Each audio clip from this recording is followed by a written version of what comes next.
Oh shit. Hold up. I don't even know if y'all can hear me. Let's figure it out. Let me get some ones in the chat. Okay, that's my evidence right there. That's my evidence right there that I could be heard. All right, cool. We about to get this thing started. Team Yeti mic today. You know how I do when I'm on the road. Gotta rock it out with the Team Yeti mic. We're gonna be covering the cool. I see y'all in the chat. Appreciate it. Gonna be covering. I said I was gonna be done with this stuff. Actually, I'm gonna try to keep it clean. Try to keep it clean. But we're gonna be talking about the Nina Unrated situation a little bit more, and a number of things. It'll be a number of things, but that's what's in the title and the thumbnail. But all right, let's get ready to go. Let's get it. I see people coming on in. Make sure you hit the like button as you make your way in the building. I know y'all can hear me, but hopefully the audio sounds good. And let's get ready to go. Let's get it. What the hell?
Peace, folks.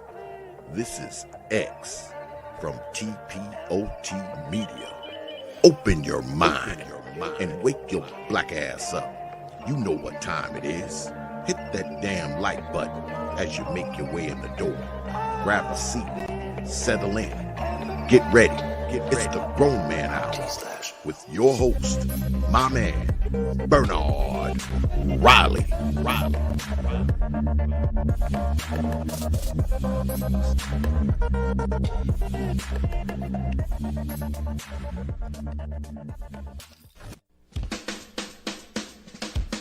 Hey, what's up, everybody? This is Mumia Obsidian Ali. You know who I am. I need no introduction, right? And you're listening to the Grown Man Hour with my man Bernard Riley, heard weekdays right here on YouTube. What do you think about that? How about that? Now let's get back on with the show. Thank you.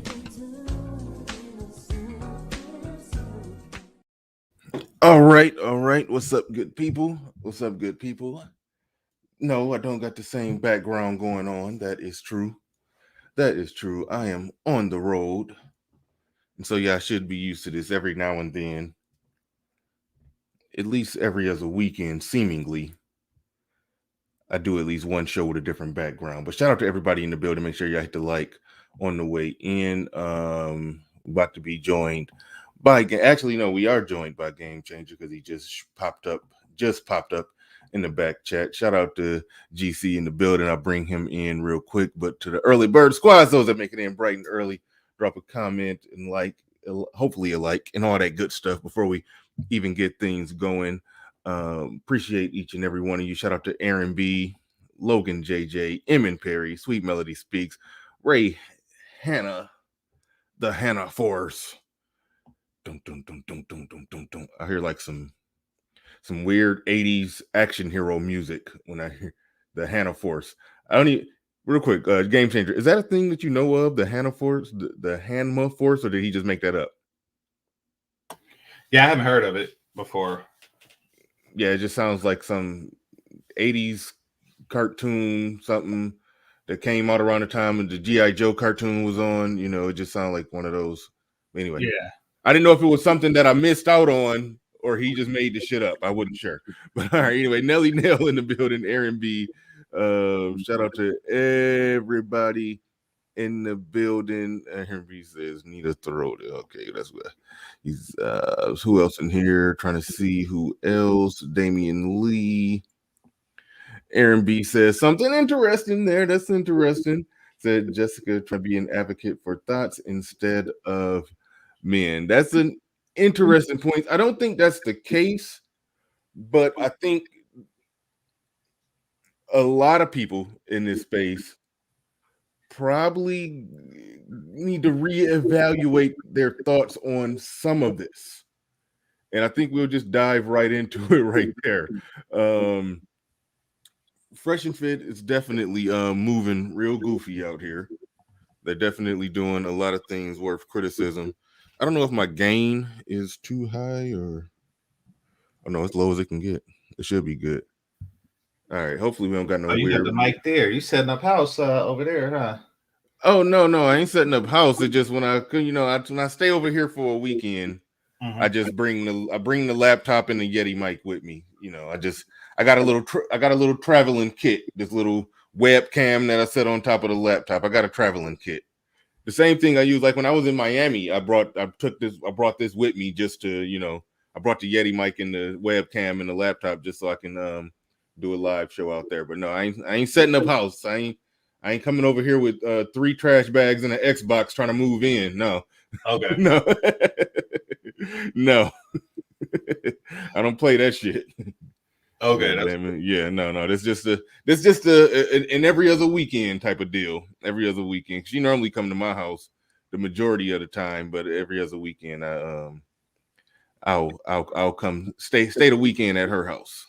Cool. Basically, yeah, the week that the week that I end up not having my kids, or I'm not about to break down a parenting time schedule right now, but the one weekend that I end up not with my kids went back with their mom, so I just said I can come here. I'm a free man for a short period of time, so I just that's why I come over here. But anyway, got super chat. Yeah, I'm trying to find that right now. But Sweet Melody Speaks says, my true favorite Bernard Raleigh and Game Changer. Salute. Definitely appreciate you, Melody, and all your support. Appreciate it. All right. So let's see. This is what I was about to get into. And Aaron B, or whoever that was, yeah, he's swinging for the fences with that, saying she's an advocate for thoughts now. But I think a lot of people, because of their you got weird background noise. I don't know if I do. Well, I just got the fish tank, and yeah, that's about it. I think it's whenever. Hold on, wait. I think whenever I talk, I hear like a weird. I don't hear it now. But anyway, I think what's happening here is a lot of guys are, because of their current dislike for Fresh and Fit, they're, in my opinion, losing some of their proper analysis of situations.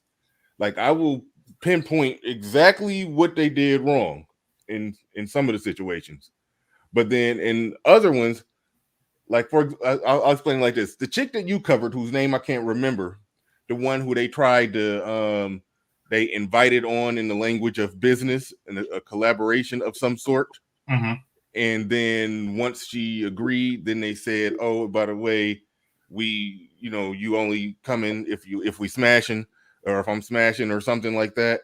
Yeah, the white chick. Yeah. Nah, I can't get jiggy with that. That's not the same as inviting a chick to your house for Netflix and saying, but hey, you only coming through if we smashing. You can do that. But if you're running a business, running a podcast, and you bring somebody on for collaboration and say, but you only can come collab if you smash, that's different. That's different, because I think the chick had a channel and it had a fitness channel. It was an actual collaboration. That's the language of business. Yeah. So right there, I can say, nah, that's wrong. You can't be doing that. Now you can try to smash her once she's there, but you can't Harvey Weinstein it. So Thank you. Thank you. That's what I was saying on my show, The Sigma. Like, look, you could try to smash. There's nothing wrong with doing that. But you But can't. No, the circumstances was wrong that they did. I get it. Yeah, you can't say this is essentially a de facto. I'm offering you a job, a position, but you only can get that position if you give up the box. You can't do that. That's a foul. But the Nina Unrated thing, and this is where I want to get your thoughts on this. They brought her on. She was on their show. They wanted to bring her back. And then when they was negotiating the terms and conditions of bringing her back, they simply said that, hey, since you do porn and OnlyFans stuff anyway, why not do do a topless interview on our Patreon? There's nothing wrong with them asking that question. Okay. Nothing wrong with them asking that question. And she said, wait, hold on. I'm okay with y'all, using my image and likeness on the show. And I come and I talk and y'all make your money. And hopefully I pick up some of your fans that I can make some money off of later. That's a fair exchange. Mm-hmm. But she's saying if y'all going to use my body, if y'all going to have my titties out, okay, I got to charge y'all for that. That's going to be $2,500 if I'm going to be, exposing myself sexually. That's going to be $2,500. Okay. I don't see where they did anything wrong for asking, and I don't see where she did anything wrong for saying no. So to me, that's nothing. That's not a big deal. They put an offer on they put a deal on the table that would be great for them and bad for her. She declined and made a counter offer, and they I guess rejected the counter offer. So I don't know why anybody is complaining or why she's making a big deal about that. No, Complex Titty's not out on YouTube, on Patreon. So how does you have a Patreon? I don't. How does that? It's so you can post go for it. No, it's not on YouTube. I can go on Patreon, and I can make a video. I don't know if you can go live on Patreon. I'm pretty sure you can't. But no, I think you can. I only post stuff already pre-recorded on Patreon. So you can post something pre-recorded on Patreon, and so if they did an interview with her titties out and they posted it on their Patreon, and then that would be just good entertainment for her Patreons. But she just saying, all she said was, okay, fine, I'll do it. It's just gonna be $2,500. Okay. Now I only seen part of it. So a couple of questions. Okay.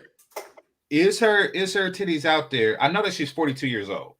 I do know that part, but is her titties out there in some form or fashion? Like porn she got an OnlyFans. She said she just recently did her first she said she did her first sex tape or something of the sort. Her titties are out there, but I just think it was just the novelty of them doing an interview with a topless chick. That's what they wanted to sell to their Patreon. But I don't think she was wrong for saying she need to that they need to pay her for it. Now, the problem that I'm seeing is that people are over the top criticizing them for that. You criticize them for the other thing. Like she went on a rant charging them up with just being corny, which, okay, they probably are. They was trying to have sex with her and she said the game was weak. Okay, it probably was. I'm not seeing a crime. Mm-hmm. I'm seeing some guys trying to have some sex and being corny in the process. I saw some guys try to strike up a business deal and was and put a bad offer on the table that she declined. So I can't understand why she's tripping, because the only thing that happened is they offered a bad business deal. She declined. They gave a counter offer. They declined. That's that. You're a sex worker. Like, so I don't. What's the big deal? I don't see it. Now, I like to negotiate.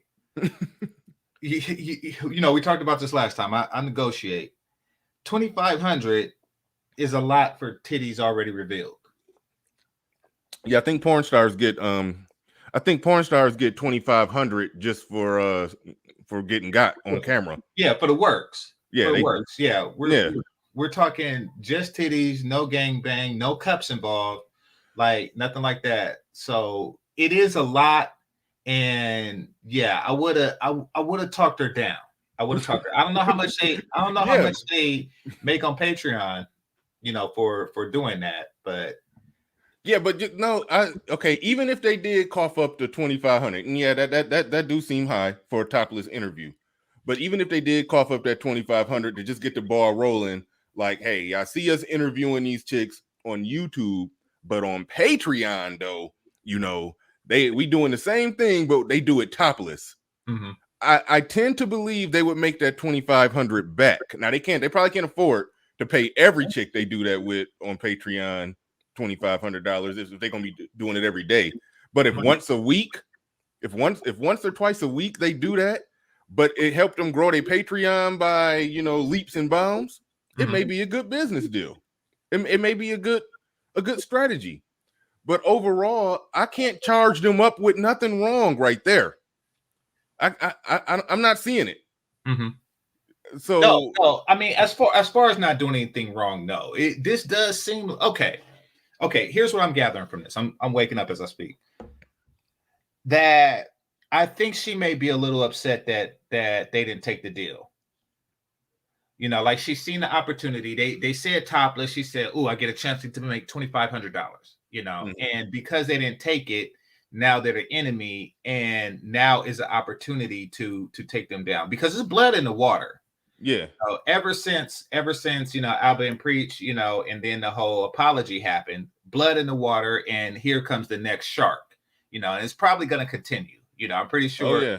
Because now there's believability. Like every chick that they ever kicked off the show, or a deal didn't go their way, now has liberty to say, oh, they're corny, and it has some validity because they have a history of corny behavior now. So, we might see more of a pow long on this.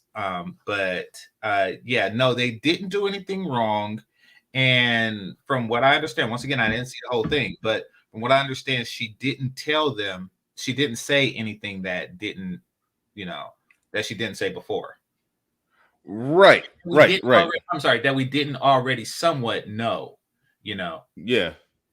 Yeah. That's more or less true. Shout out to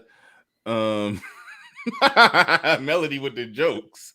Yeah. She said, yeah. Okay, that's a self-serving argument there, but all the 39 and youngers, yeah. She once said her 40-year-old titties should be cheaper.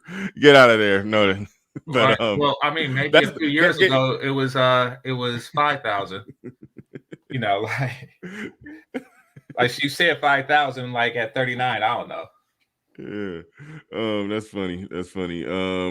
Nelly Nell in the building says they're losing subs faster than they gain them. Keep your great content up, BR. I will certainly try.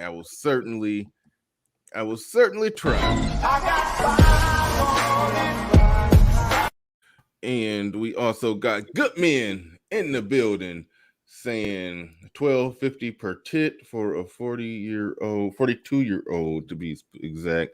Man, this inflation prices are crazy. Shout out to you. You know around these parts, it's think the going rates are a little lower around here. What do we get for $10? Everything you want. Everything. Everything. That don't stop being funny. But American Negro says you cannot explain bitch assness. Whose bitch assness are you referring to? Are you referring to Fresh and Fit or some of the people reacting to it? Because listen, there are some things that they did that are worthy of the criticism. All right, but people gotta separate it. Like there's some stuff that you can break down and under the definition. I hate the wording of things when we're talking about legal stuff. When women are involved, it's the legal language is so messed up to where almost anything could have a man guilty of something. Mm-hmm. But the legal language of them inviting a chick on their show, she's going to get exposure. She's going to advertise her Instagram and her OnlyFans or this or that. in exchange for the exposure and getting some of their followers. Again, people coming in late, that's a business arrangement.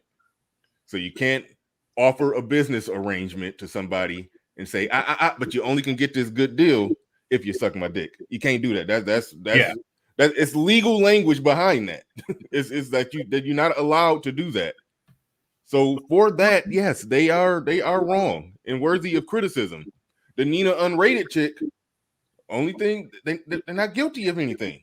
They're not guilty of anything. So when I was listening to her rant, okay, she probably. Hold on. I'm gonna hit mute for a second because for some reason when I talk, I can hear like some weird stuff in the background. It's like you got a mic or something that's picking up the feed. I don't know. I can't explain exactly why or what's going on. But I'll mute you for a second while I get through the super chats. Demetrius Parham in the building. Shout out to you. Appreciate it. Shout out to you. Shout out to Snuggles in the building. Says, it seems like all the black men are very happy to see black men make a mistake and fail miserably. Yeah, it seems like some of that going on. This is very interesting to look at. Shout out to Snuggles. Shout out to Snuggles. And we're going to get into some other... wait, hold on. Hi, I'm Snuggly Soft. Shout out to Snuggles. Appreciate the super chat. Now, there were some things aside from this that's a whole nother scab to unpeel, where people were saying that, well, particularly O'Shea said that there's some stuff about them behind the scenes that he know of that makes him just say the hell with them altogether. I don't know what those things are, so I can't react to what I don't know. Right. I'm not so I'm basing my analysis based off everything that I see right here. And so now this is something that may be near and dear to your heart, that because you've been a critic of game dudes, which I'm not a critic of game dudes, because I think we all use game, but I do too, but hard. I know. Go ahead. Yeah, go ahead and re-explain it. Go ahead and re-explain it. I mean, listen, it's just the way that they must promote themselves. Mm-hmm. That's the only thing that I criticize. Now, I will say, and I did say this on a separate panel last night, that it's a failed recipe because you put yourself at the mercy of women. Explain. And well, when your bread and butter, when your everything depends on your ability to obtain women, and they know that, then you're pretty much at their mercy. It's a lose-lose scenario. One, you lose if you don't have receipts, which is why the ones without receipts that you don't really see interact with women too often, they don't really make it that far up the ladder. So you lose in that regard. And if you have receipts, you lose because you are now dependent on those receipts, and those bitches will leverage you. They'll leverage, like say, I wanted to be a game dude, and my girlfriend just happens to be a 9+. Now I bring her on, I'm not saying she is in real life, but I'm not saying she's not. I'm gonna leave that out, but I'm just saying. So I bring her on the camera, and I make money off of it, and now I'm a game dude, but it's all dependent on that relationship. At any time, she could say, he a broke ass nigga, and look at him. This is him. He held my purse in the mall that time, and like this is him. He bought me flowers, and he sang to me, and he can't sing. Like everything I say will be scrutinized. So I'm her bitch. I'm her bitch. Most ladies men avoid those scenarios to begin with. That's why That's why ladies men tend to not become game dudes, because it puts the women in such a position of power that they would rather not be in. It simply does. So it's a failed recipe. Now, don't get me. If you're not doing anything else, then it's okay. But when you lose your game side of business, you start to lose other aspects of the business too. I don't want my success to be dependent on my ability to get out of bitch, because then my success is in the bitch's hands. It is. Yeah, that's an interesting point I never thought of. That it would be a quick, easy move for a chick to just, like, I mean, we've seen it happen with Fresh and Fit. This chick just going around basically saying, these dudes is corny, these dudes are lame. And in all honesty, I think a lot of people could, just watching, Fresh's videos, we can see that there was a corny aspect to him, and I actually was okay with that. I'm okay with corny dudes, becoming successful and getting the girls later in life. That's almost how it should work. Right. So I'm good with that. But then there's the the faking it aspect of it. And then there's Myron, who some people saying, see, I've been knew he was corny. I've been knew he ain't had no game. Okay, whatever. He presents well on camera in the discussions with the women. He does. Now some people say, oh, I could sniff out the energy or whatever. I don't care about your ability to sniff out beta energy. I don't give a damn about that. That's not a real discussion to me. But it is something worth being said, and some criticism can come from that, and that's why I said this may be a little near and dear to your heart, that actual game dudes are being exposed as not having as much game as we thought they did behind the scenes. So that's what I was simply pointing out there. Yeah. Well, I mean, people don't, and you just put yourself in a possible scenario. Like when Abba said to Fresh, so if I called all your ex-girlfriends, none of them will say, they all will be like, you got your soul, you still had your soul or something, like, he just basically said, we could, like, and like you say, nobody is in that position to say that. And I don't want to stake my reputation on my ex's opinion of me. They're my ex for a reason. That it's an impossible scenario. And no, you know what? I do not want you to reference check my exes ever. I don't. I'll be honest about who I am. If I'm lame, I'm lame. If I'm this, I'm this. But do not do no crap like that.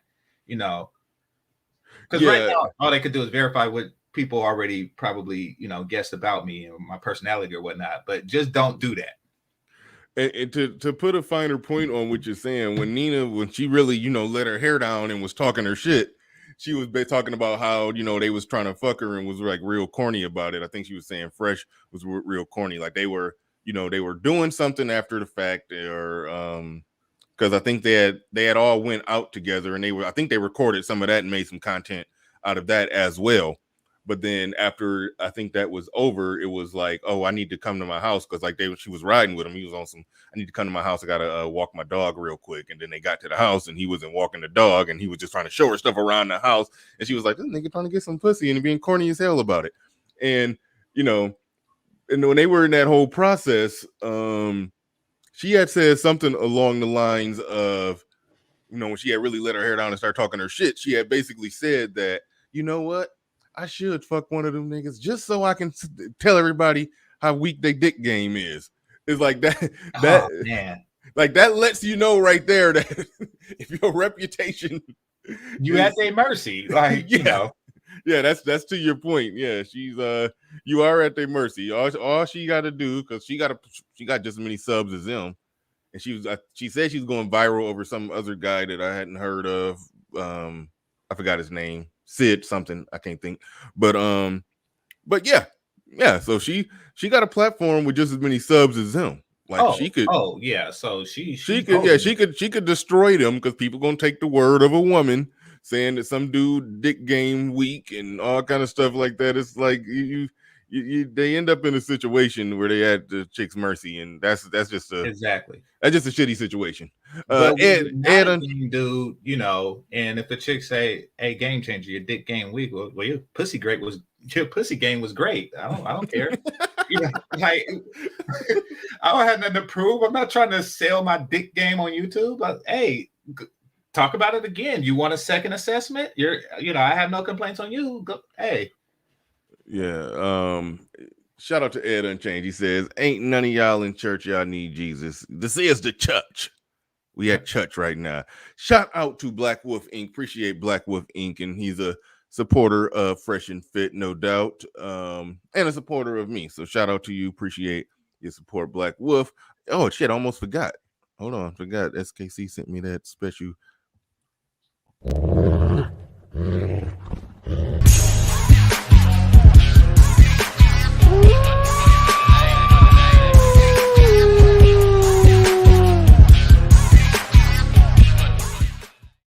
Don't stop getting old. That don't stop getting old. Shout out Black Wolf. He said, "This is all I have to say on the matter. The most ardent detractors opposed to Fresh and Fit barely have a clue what is going on." All right. I mean, I take your word on that. I'm not an ardent detractor. I criticize where criticism is necessary, and there were some things that they did that where criticism was definitely necessary. But if there's some stuff I don't know, I can't comment on what I don't know. O'Shea said some things that, he didn't explain what he was talking about, but he said that if people knew, and I hate when people do that, but I guess I I do too. understand. Yeah. I guess I understand why. I mean, I don't understand because I don't know why, but if he had a good reason to not say it, but he did want to, give us a teaser trailer of it. I mean, I don't like people do that, but I mean, it is what it is. He didn't want to go there. Well, I'll pretend like they didn't do it because you hear that so much. Like, and this isn't directly referring to what O'Shea was saying, but you ever have a conversation with a chick? Like, for example, when I was tutoring math, I was talking to a young dude, and then like he was waiting for some chick, wasn't his girl or anything. I could tell that she was probably into him, but playing hard to get. And then she just walked past the nigga and or the dude, and she just kept walking. And he started. I was like, wait a minute, we still talking? Can you wait a second? And she was like, no. Like he was just supposed to run up. I was like, nigga, don't run past her, and like don't run up to her. What are you doing? Hey, don't run after this chick. How she just gonna walk and just expect you to follow like that, right? Mm-hmm. And then like a couple of days later, I seen her. She was like, well, he normally follows after me like that. I was like, but why are you treating him like that? Why would you even want him to because you're embarrassing him in front of me? And she was like, yeah, but you don't know how he treat me. I was like, so am I just supposed to assume? Because then at that point, I'm making your excuse for you. I'm supposed to use my imagination to say he did whatever I think would justify that behavior towards him. That's what he did to you. Nah, it don't work that way to me. Yeah, no, I understand exactly what you're saying. That's why I'm hoping I do someday get the information, and then I'll take a proper step back to. I mean, it's enough to take a step back. It's enough that's out there to take a step back to be like, hey, they own some goofy stuff. But if there's some final trump card that can get thrown down and I don't know of it, then I'll operate the chess piece. I play the game that's in front of me, put it like that. But F Holiday in the building says, make me wonder what is really written in the waivers the guests have to sign. And that's an interesting thought right there. Country Boy in the building says, let's understand that nobody involved in this beef is ADOS. Yep, we talked about that on the first show I did on this. He said this is not a negative mark for the ADOS Black community. I did acknowledge that. But to piggyback something else O'Shea said, that a lot of brothers in this space do support them because I guess appearance wise, yeah, they are Black men. They are Black men who run in a successful platform, and we acknowledge and salute that. So that's where a lot of their support comes from. B.A says, where's my boy old man? Stand up. Let's see. I don't know. I haven't talked to him since the last time he was on my show. So I don't know. I don't know what's going on. I can't explain that one. I can't make that one make sense. He's been MIA for a minute now. Sexy Red says, good morning, Bernard. Is it me or there are not enough likes? I have not checked the likes at all. And there's a strong possibility that I myself have not liked the video. So I got to get on that my damn self. But shout out to everybody in the building. Hit the like button. Hit the like button. Thank you, Sexy Red, for the super chat and emboldening people to hit the like button. Charles Merchant in the building says, believing 304s with the thumbs down. Yeah, it's a lot of that going on. And that's where, I got to criticize some brothers because it's some of them who are looking at that, okay, Fresh and Fit, they messed up. They did some goofy stuff. Aha, we knew it. Or aha, I never liked them. Or aha, I don't like them no more. Now, anything's a go. Just let this. They're going to accept all comers in the feeding frenzy. Some one-legged, two teeth having stripper show up saying, "Yeah, Fresh and Fit did this to me." Y'all just gonna just hop right on board with that. Like we can't start doing that shit. All right, exactly. That gotta stop. So I don't. That's the only part of this that I'm not liking. I'm not feeling that at all. I'm not feeling that at all. There was. Are you aware? And this came out in the interview, and it's some public evidence of this too. First, Nina Unrated was the only person that I'd ever heard say it, that they was talking shit about Kevin Samuels and other people in the sphere. I think that's sort of what O'Shea might have been alluding to. But then they played a clip where somebody, I don't know what was going on between them and the chicks, and somebody said Kevin Samuels need to come in to I don't know, to be the cavalry, to rescue, or they need to put a bat symbol in the air for Kevin Samuels. And they was like, fuck Kevin Samuels, we are the bat symbol. Like they almost said some stuff like that. I don't know if they said fuck Kevin Samuels, but they might as well did. If somebody got the link to that, you can drop it, because I think that's part of the thing too. I think that they might be some outright jackasses behind the scenes. But the Nina Unrated chick, hashtag don't believe hoes, but she was saying that they initially went in and they, like when she got there off camera, they was talking shit about Kevin Samuels, and it was some little beef that somebody brought up on my show. Actually, they said that they go on at the same time as Kevin Samuels, trying to compete to show that they better than him, because they were trying to work out some little schedule where they weren't on at the same time. And it wasn't working out for Fresh and Fit, so they just said, fuck you, we about to go on at the same time as you. And it was a little clip. If somebody got it, please drop it.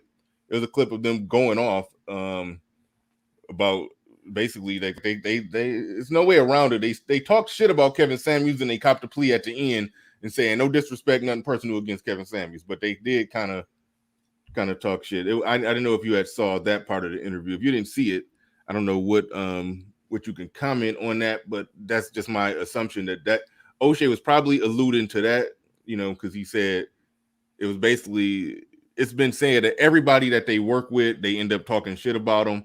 And then you got to take that and mix it with O'Shea saying, I understand why Abby and Preach went at them or something like that. Or, so it's a lot behind the scenes that something. Go ahead. It does make sense, because remember how we were talking about Alba and Preach and how they kind of came out of nowhere with it. The original video was 3 months, months prior, and they just okay, they just came out shooting. So it would make a little bit of sense if they had that particular personality type. Word just got back to Alba and Preach that these dudes are saboteurs, that they that they try to destroy your reputation privately, for whatever, to eliminate competition or for whatever reason. And,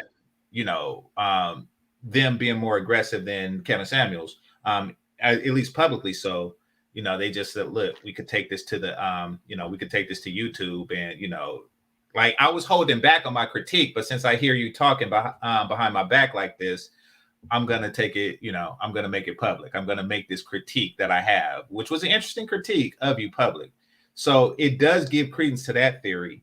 But yeah, if there's video evidence of them talking crap about Kevin Samuels, under the guise of, it's just, but shout out to Kevin Samuels, or, it's all love, not to hate on Kevin Samuels, which I don't believe. I don't like when people do that. Then, yeah, there is a there, because And what they're doing is, like, right now there is a certain appeal to brotherhood. You know, there's a certain how can I say, don't take the 304 words over mine. There's a certain, you know, bros over hoes type thing.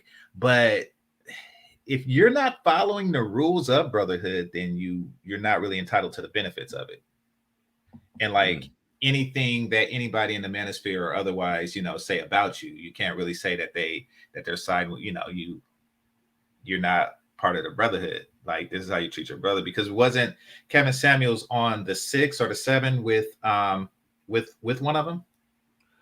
Yeah, I know Kevin Samuels went on their show a few times, and it went viral. In addition to that, yeah. Yeah. But in addition to that, yeah, they were on the 6 together. I mean, they've done some stuff together. They've worked together. They've, you know, they have a working relationship, to put it that way. So yeah, there was already something there, but then it apparently, supposedly, went awry. Somebody in the chat is saying that no, that's not the case, but it looked like it might be the case. But again, wait, which part's not the case? That it didn't go awry. I'll read the super chat in a little bit. Quincy X says Jason Black did a great assessment of Fresh and Fit and Kevin Samuels cooning. I'm weary of pro-blacks that call people coons, because they call everybody coons, but then I don't know if Jason Black do this. I don't listen to him enough, but they end up caping for the behavior that's destructive to the community. So in my eyes, they are the coons, but that's a whole nother story.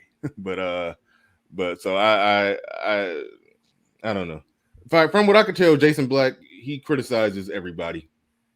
I think it's probably a handful of people who he, you know, like Dr. Claude Anderson. I think he likes Dr. Claude Anderson. Okay. He might be cool with Tariq Nasheed, but everybody else catches some type of criticism. People who he probably agree with on 90% of everything. But I don't know that. I listen to him in spurts, so I can't say exactly. So I'll pump the brakes on that. But when I do hear him talk about anybody, it's normally critical. It reeks of that, you know, this person is getting this wrong. This person is getting that wrong. Everybody else is wrong. I bring you the truth. I'm the one that you need to come to get the truth. It reeks of that. That's so. But shout out to Jason. Jason Black is entertaining as hell and extremely talented at this. So I don't criticize people that are that successful and that talented at what he do. But his voice is just a little bit deeper than mine. Just he got you by a little bit. It's a neck and neck race. Yeah, just by a nudge. Yeah, he's like, you know, a half of James Earl Jones. Yeah. Yeah. He says we are all going to find out, because the guys on Fresh and Fit are going to release all the text messages about Nina and everyone, because Nina may be lying. So we will find on. I think it means we'll find out on Monday night. All right. Okay, so what does that? I hope they're not like digging themselves a bigger hole. To be perfectly honest, like, you know, because what it's going to do is going to shine a larger light on whatever she said on Jessica X's thing, which is great for Jessica X. But like, all from what I gather from what you said, all she really said was that they were corny, and that's subjective. Like there isn't anything in a text message that can make you uncorny in the eyes of her and of the people who believe that you're corny. Right. So, you know, what are you? I mean, I'm hoping it's not like another bad chess move, like like this past sequence of events, you know, the challenging Albert. Like, I hope this isn't one of those things, because it could end very badly. And then you show some receipts, and then she shows some, you know, actual, you know, receipts, and it's like, you know, now here's double ones, and here's your D pick, and it's like. It's like, dang, dude, it'll just be like a. I hope no dick pics come out of this, man. Yeah, I mean, like, like, you know, it's like Chicago. It'll be an L train. Like, just, I hope that don't happen. Yeah, Nolan Baptiste in the building. says, no, Fresh and Fit has no problem with Kevin Samuels because they are friends, but they just want to do things on their own. I'll find the clip that was played on Jessica X's channel, and they'll play that, and that can get averaged into the equation as something as part of the interview. It's funny how Jessica X just log on, do a stream. Like, I don't think she reach out to nobody, but she didn't have some pretty top billing interviews without even reaching out to the person. She just go live and they show up in her chat and she dropped a link and now she got an interview. I mean, it's just amazing how that works out for her. I just but anyway, Demetrius Parham in the building. He says, no, they didn't say that. They don't want people saying that. Okay, fair enough. That's why I want to play it, because I want to make sure that we can separate what Nina Unrated said versus what we heard come out of Fresh and Fit's mouth. That those two things need to be separated. So that's why I want to play the clip so that we can make a fair assessment from there. But shout out to Demetrius Parham. Okay,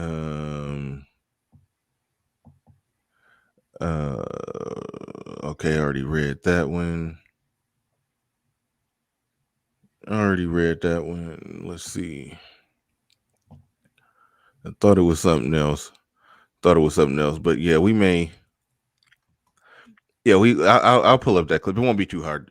To find. Shout out to Black Wolf Inc. in the building. Said Donovan Sharp. Well, just hold your thought for a second. Donovan Sharp already addressed the Nina Unrated situation, and trust me, it helps immensely understand this whole fiasco. No Fresh and Fit are not digging. I don't know what you mean by no Fresh and Fit are not digging, but I said from the start, of new people in here, the Nina Unrated thing is a nothing burger. I hate that term, but Jonathan Barronville said it, and now it's stuck in my head. It's a nothing burger. It really is. She's charged them with being corny. Hey, don't put that in my head. The hell is a nothing burger? I don't want to think. I used to work at Burger King, man. I don't want to think about that. Well, yeah. Please never say that.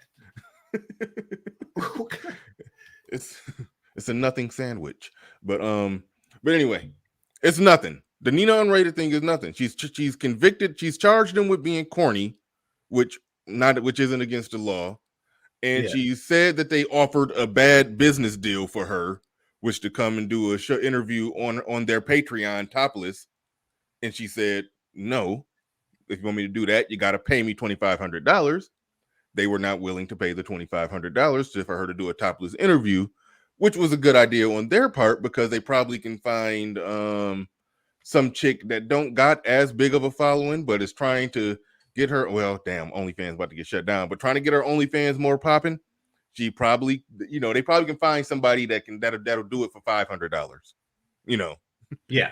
I'm pretty sure they can find somebody who's 22 instead of 42, but that's a whole nother issue right there. But Well, yeah. Shout out to Chris Rock when he said, a 40-year-old titty, that's your man. A 20-year-old titty, that's 40-year-old titty, that's your man titty. 20-year-old titty, that's community titty. The 40-year-old titty is for your man. Don't be talking about Janet Jackson when she poured out her titty at the Super Bowl. Like, don't. Oh, crap. Oh. Don't be pulling out a 40-year-old titty in public. That's just rude. It's like, nobody.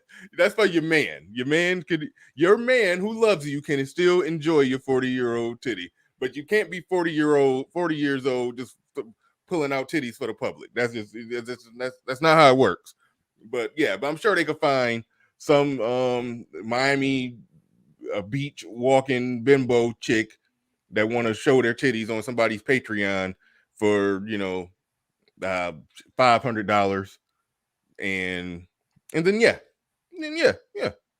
they'll have the same exact interview, and that will be a good deal for the chick, because if she don't got a following, what better way to get a following off Fresh and Fit Patreon? And then it'll be enough people saying, oh shit, they doing topless interviews, let me become a $10 Patreon. So they'll make the money back through just getting guys coming on their Patreon. So business wise, she was smart to not do it, and they were smart to decline her counter offer. So I don't see a problem. I want somebody who was criticizing that to explain to me, where is the problem with them making an offer to her even if they went about it in kind of a corny type of way, but they put an offer on the table. She declined the offer. She made a counter offer. They declined the counter offer. Now you say it was a bad deal for her. Like, how do you? So as far as titties go, right? As far as the whole titty value of today, as far as that goes, was this a bad deal for her? Like when you think about how often younger, hotter, sexier, childless titties are presented, for Mardi Gras bees, or for Girls Gone Wild t-shirts, or for Jerry beads. How was this like the worst deal ever for her? Because basically it seems like a tit for clout exchange program going on there, where for 15 minutes of fame, here are titties. So hold on. But the leg that she has to stand on in that argument is that she already has a platform. She already has a lot of subs. She already has an OnlyFans that's doing well. Okay. So I didn't know if her OnlyFans was doing well or not. I mean, because I like you were saying before, OnlyFans is about the personality behind the titties. Your titties is up there with 1,000,001, because there's always a bitch with one titty, like 1,000,001 titties, and you have to compete, and guys want to know the personality, the story behind it. And at least these guys are given like the story behind the titties, and making sure that people click yours, like, oh, that's the chick from Fresh and Fit. Let's see more of her.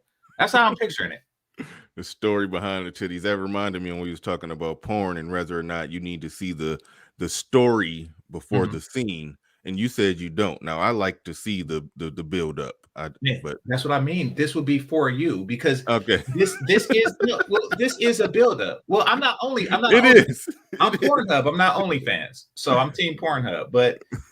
But for those of you who need a personality behind the titties, you get that on Fresh and Fit, and you're like, oh, okay, let me look her up on OnlyFans. Like, so it does seem like a win in that regard. Now she is winning regardless, because every time somebody says her name as a result of this interview, she's getting it with the shirt on.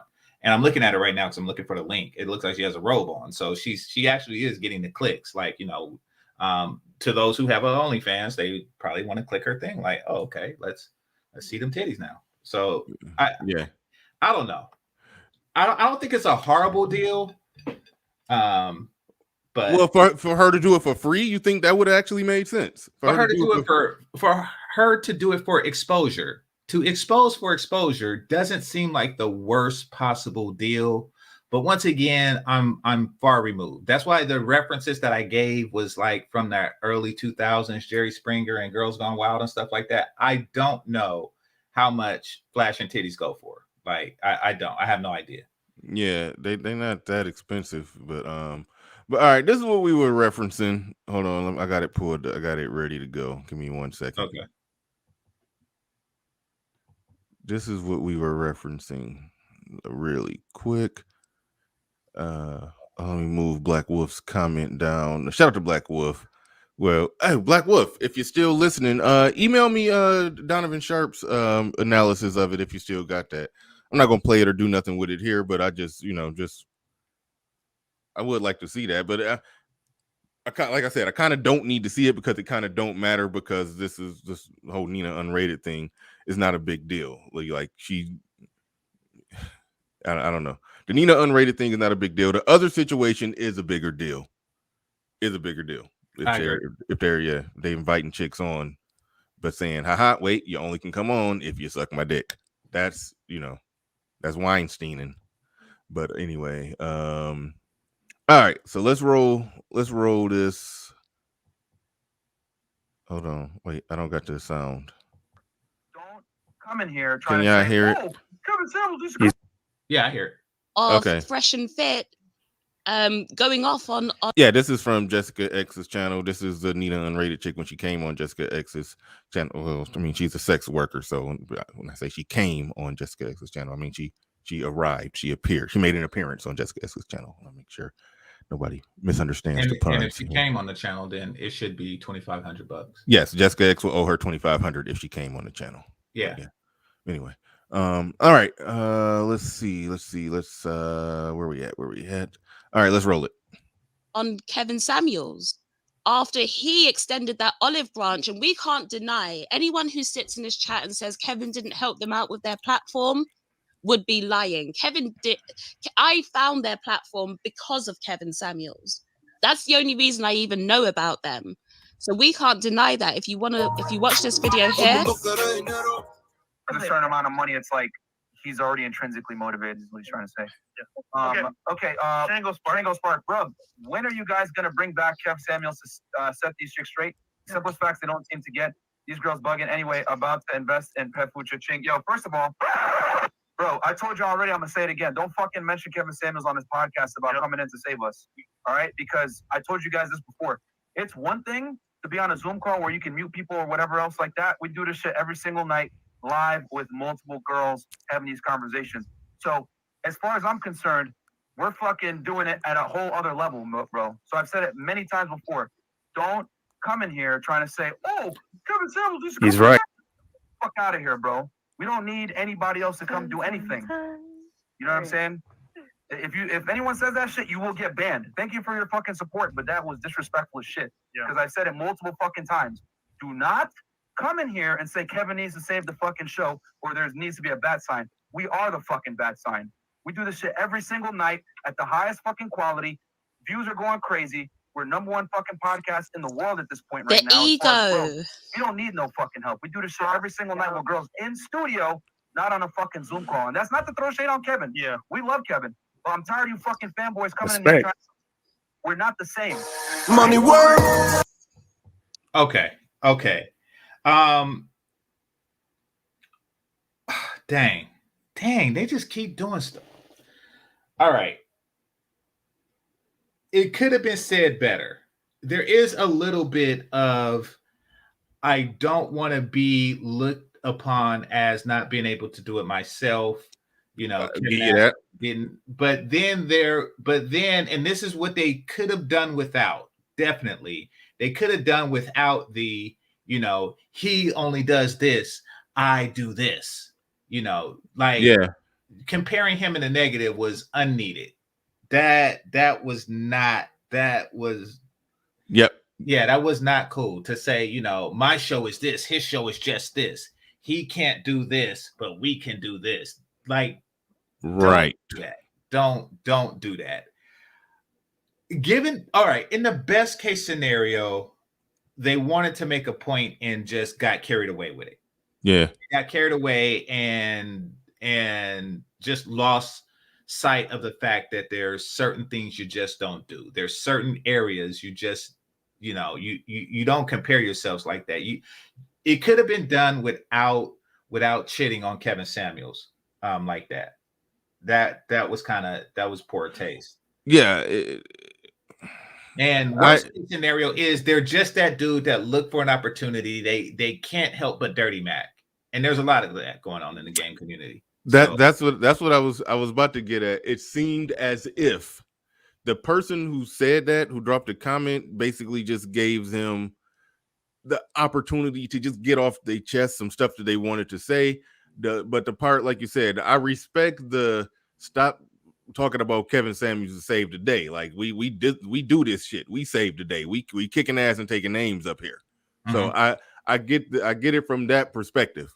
I get it. You know, so I understand where they was coming from that perspective. Yeah, I can understand wanting to do that, but I mean, you know, there's better ways. Like, you know, he has his show, we have our show. Is what they want to portray. Not we have titties and he has Zoom, or you know, they just put it like the worst way possible. And it does. He can mute people on a Zoom call. We doing it real time and real live with real women. He just muting people on a Zoom call. You know, that's unnecessary shade. That's unnecessary shade. No ifs, ands, or buts about that. But you know, does that so I want to separate the two. That doesn't substantiate everything that Nina Unrated said, because I think she's going to say some stuff after this that she will, or she said it before this, where she was saying that they went in and was talking junk about Kevin Samuels or something like that. I play a little bit of this. Hold on, give me a second. I play a little bit of this. All right. That is crazy. And then at the end, they say not to throw shade, but they just threw shade the whole time. That is crazy. So listen, you guys are saying Nina's capping, Nina's lying, but she's been upfront, and you can see that what she's saying adds up. It adds up. So they're coming at Kevin, despite Kevin helping them out. Kevin didn't.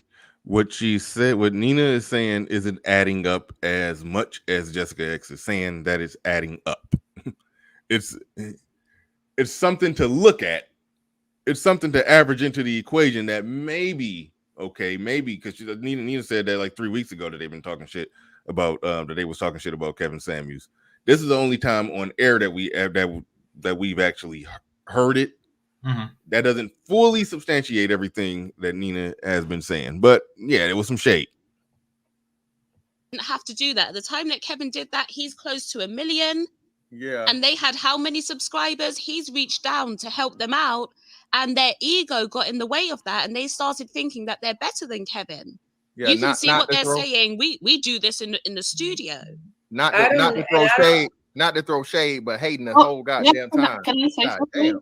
Or I don't want to be rude. Wait, Nina was going to say something. Then I was just going to say, I'm speaking my truth, and I don't need the validation of anybody. Whether you believe me or not is completely 100% fucking irrelevant. You're going to watch who you're going to want to watch. I did what I had to do by saying what the fuck happened, how it happened, when it happened, point blank, period.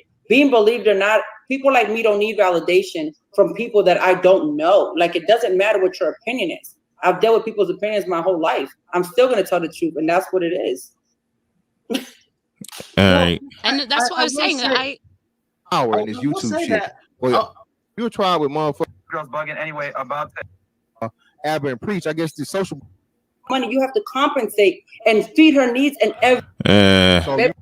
Big deal. If somebody wants my phone number on never mind. I can't find the exact part. I was about to play the part where she was explaining what she heard them talking shit. I don't know, but that's not important. We can go ahead. You was about to say something. No, I was just saying this chick kind of gives me the vibe she's giving me is like she was walking around naked with rings on, listening to YouTube, and then she threw a robe. She threw a robe on and was like, okay, I gotta speak on Fresh and Fit. Like, I don't know. It's just a weird thing. Like, I don't know. Just a straight thought that came to my head. But go ahead. No, what you saying? You said walking around with rings on. What do you mean rings on? You talking about on her hands? Yeah, well, she has like those. You remember like in the 80s where they had the ring that spelled something out, like all the way through. On her hands, kind of like brass knuckles. Yeah, like the little nameplate. Ring. Yeah, exactly. It looks like she has something like that on her left hand, which is interesting to see on a woman, but it only's for 2 fingers.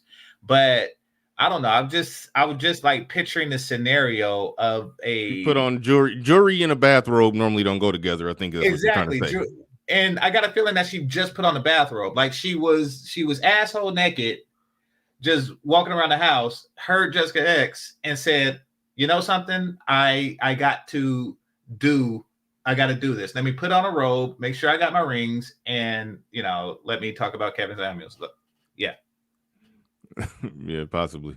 Just yeah. Visual. Yeah. Just it's an observation. It's an observation with the robe. But I mean, there's a guy who dons a robe as a prop in his show on his show too. But anyway, that's a shout out to Anton. I can't remember his last name, but it's a dude that be lurking about the manosphere now. Been on a couple channels, but that rocks a robe. But anyway, who was that in the chat? Says, I don't troll, I speak facts. Fantastic, interviewed her, play that part. Listen, it's a 5-hour stream. I don't. If you're talking about it'll be impossible for me to find the good parts. Yeah. So that's why I was fishing for them, but I didn't find them. Like, I don't care to hear her ramble. I don't care to hear her ramble about her feelings. Like that's we not here to listen to her feelings and agree with her feelings about the situation. There are some moments in it where she broke down the bare facts of what happened, and I can just look at the facts of what happened and say, okay, I didn't see nothing wrong with that, or I see something wrong with that. But how she felt about it, or what she think is going to happen to other girls when they proposition them with offers like that, and that's not good. And these girls, they need to bring their boyfriend or somebody with them when they go on that show, because these guys are going to that. For all of that, I'm not going. I'm not going. The only thing I care about, just the bare bones, the strip away all the, strip away all the fluff and the feathers. Like I said, it's 400 people here now, so I'll repeat my position on all of this for the new people in the building. Based off everything that we can tell, they invited her back on the show. She agreed to come back on the show. They said, "Oh wait, but we want you to do the interview topless on Patreon." She said no. She counter offered. It'll be $2,500 if y'all want me to expose myself sexually, because I am a sex worker and I get paid to show titties and stuff. So it'll be $2,500. They declined that offer, which was a good move on her to say, no, I will come and do the fully clothed show on YouTube for money. I mean, not for money, for free, and hopefully pick up some of y'all subscribers. And she explained it just like that, the same way I explained it before I heard her explain it. That's called a collaboration.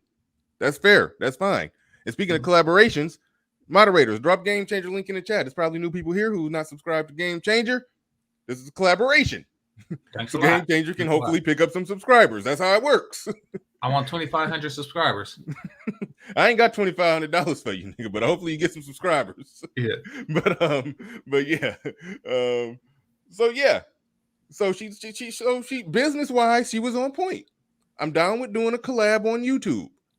Okay, y'all want me to expose myself behind the scenes on your Patreon? I do that for myself on my OnlyFans, and I get paid for that. But if y'all want me to do that on y'all channel, I need to get paid for that. She presented a counter offer. They declined the counter offer, which was smart on them, because they probably can find some 22-year-old bimbo who would do it for $500. So why pay her? Why pay her $2,500? So I think everybody made a good business move. Now, if they were corny in their approach, if they were corny when they was trying to have sex with her behind the scenes, if they was just if they gave off beta energy, who gives a shit? That's not the important part. You're charging these men up for essentially presenting a business offer that you declined, and you counter offered and they declined. So I don't know why she even felt the need. She said she felt sexually harassed by guys, by guys trying to get pussy or trying to strike up a bad business deal involving your titties. That's not sexual harassment. I don't understand how a sex worker could ever feel sexually harassed, because her job is sexual in nature. Like everything you're literally paid to be sexually harassed. Like, men pay you to say to you the things that they can't say to other women. Like they are. Wait, say that. Oh, wait, say that again. Say that again. I think you made a real good point.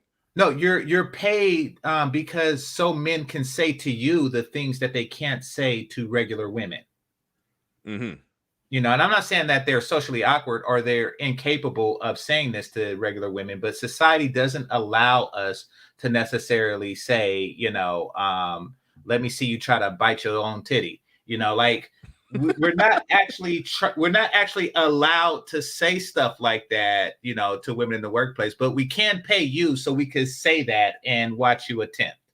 Like that's your job. I can't picture like somebody on OnlyFans saying, "How dare you?" unless it's just like an awful, request that, involves Pepto-Bismol and a dead frog. Like, other than that, you're paid to take requests. Yeah. Okay, Sexy Red is saying they weren't paying her though. It don't matter if they were paying her, it still was a business arrangement if she could come and do that and possibly pick up some of their subscribers or followers, or their Patreons could become her OnlyFans subscription buyers. So that is still a business arrangement, but she is right to say that, wait, if I'm going to bear titties, I want to get money on the front end and some possible subscribers. What if nobody says, what if they don't like her titties? And then she don't pick up any extra subscribers or OnlyFans subscriptions. What if they say, we don't like your 42-year-old titties, and then she just showed her titties for free? So she was right to try to get some money on the front end. That was nothing wrong with that. She didn't do nothing wrong right there, and they made the right move by not paying her on the front end. That I mean, we just talking about business right there. That is a good point. That is a good point. Like, if she does have poor quality titties, then it would work against her, because she did do the titty covered interview for free. Yeah, she didn't ask for anything for that. The only thing that's different is titties, and she's like, yeah, that is true. If her titties don't get much repeat views, then she is right to do that. Yeah. I didn't even think of that aspect. No, because she's burning it. Like, she's used to like people seeing her titties once and never paying OnlyFans again to see them. They probably got a reoccurring monthly subscription. You don't know if they pay the $19.99, see her titties and be like, nah, I'm out. But if that's the case, then this makes sense, because she will lose money on the deal. Like, she would have revealed them for free, got nothing, and yeah, it's like, and then she burned a bunch of people. Like, she burned a bunch of would-be pay to see the titty people. Yeah, definitely. Black Wolf Inc. in the building says, I just sent the email. Skip to when they talk about the text messages between them. She left out a lot of information, and it's sad, fam. Okay, thank you for that, Black Wolf. Only thing I ask is that you timestamp the part that you want me to skip to, but I will actually play that on the air. So stand by, everybody. Stand by. Really quick. Let's see. The Logic Sphere in the building said Mardi Gras Girls Going Wild showed us the value of titties way less than 2,500. Yeah, fair enough. Earlier, yeah, but you see, like Game Changer said, it's the backstory, it's the build up. They heard her, they saw her do the closed interview fully dressed, and they was imagining that long, not just what any random titties look like, but what her titties look like. See, it's a build up, it's a backstory. So that's what, yeah. I guess. Well, I mean, she is giving a backstory to, her titties just by being on it shirt with the shirt on. So she's like, I already got my backstory out there. If you want the titties, you gotta, okay, I see where she's going with that. It's a little steep, but I'm not in the business. Yeah, it is a lot. It is a lot, because they could, again, the mere fact that there are 20-year-olds, like, contrary to popular belief, I do think it's harder to grow for women to grow platforms. I mean, we only see the ones who do it real fast, and we be like, look how easy that is. But if you really pay attention, it's a lot of fine chicks that take sexy pictures that that don't ever get over 10,000 followers on Instagram. So True. It's hard to grow these platforms. So they Fresh and Fit can literally sell to chicks, hey, I can fast track grow your platform.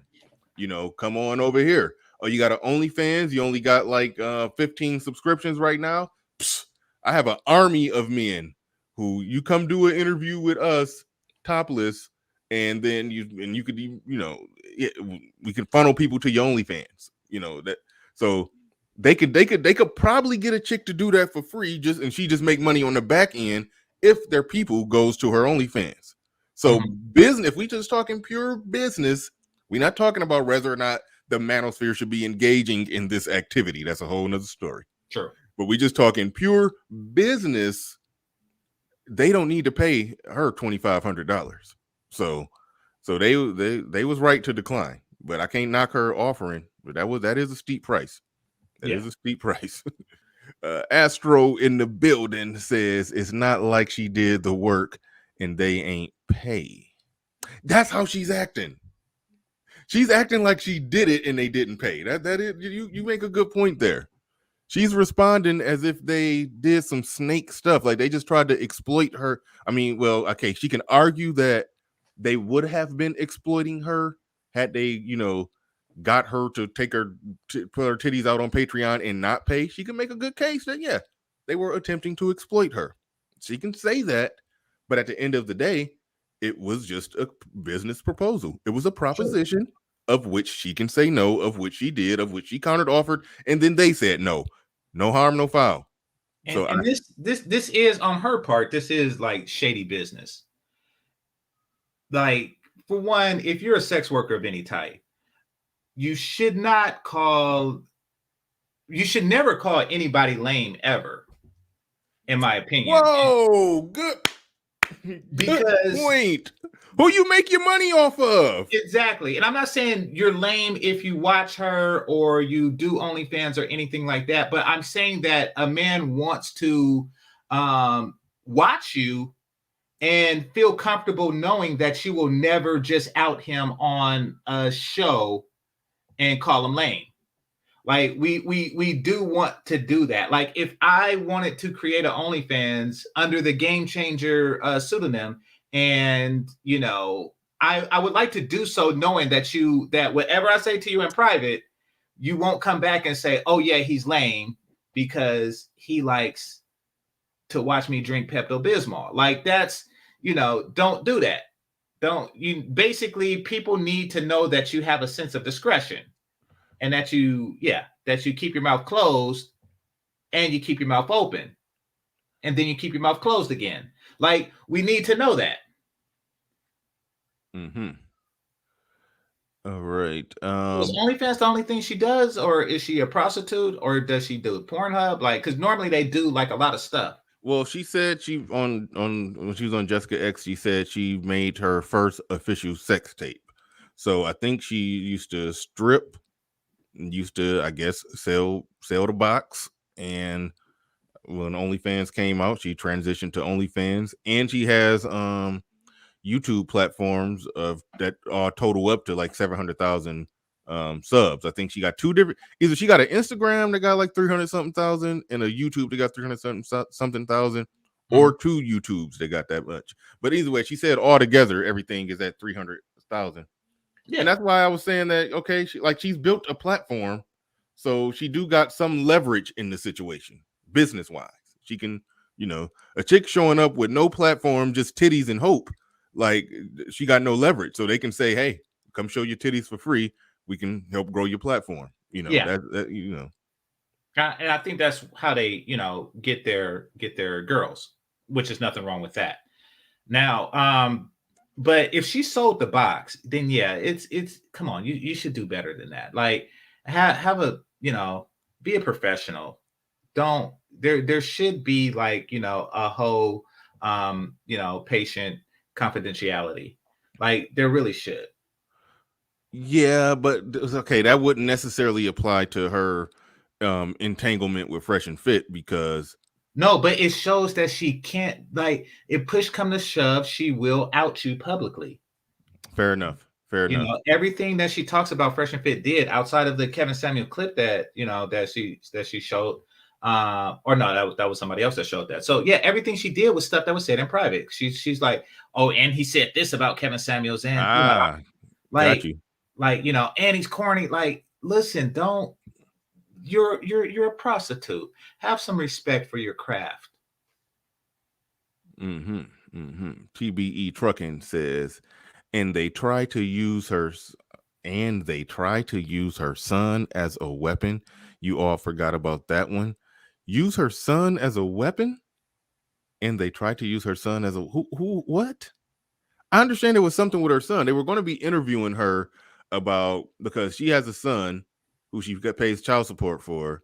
I think she can't see the son because I guess like something that we say in the sphere, a woman have to demonstrate some extreme dysfunction in order for the courts to side with the dad, or for a woman to be, removed from the kid or whatever. It has to be some extreme dysfunction, and being a sex worker is one of those things. So they was going to be talking about sex workers who have kids, and how the courts stopped them from getting their kids, and how they, you know, on child support, and which means I guess they got to suck more dick to pay child support, but for kids they can't see. It was a potentially interesting interview. That's what they were supposed to be interviewing about before, but somewhere along the way, once they got an agreement on that interview, Fresh and Fit, I suppose, tried to flip it around like, but she's a sex worker. She sells pussy. She has an OnlyFans. Let's have her do a topless interview on Patreon, you know.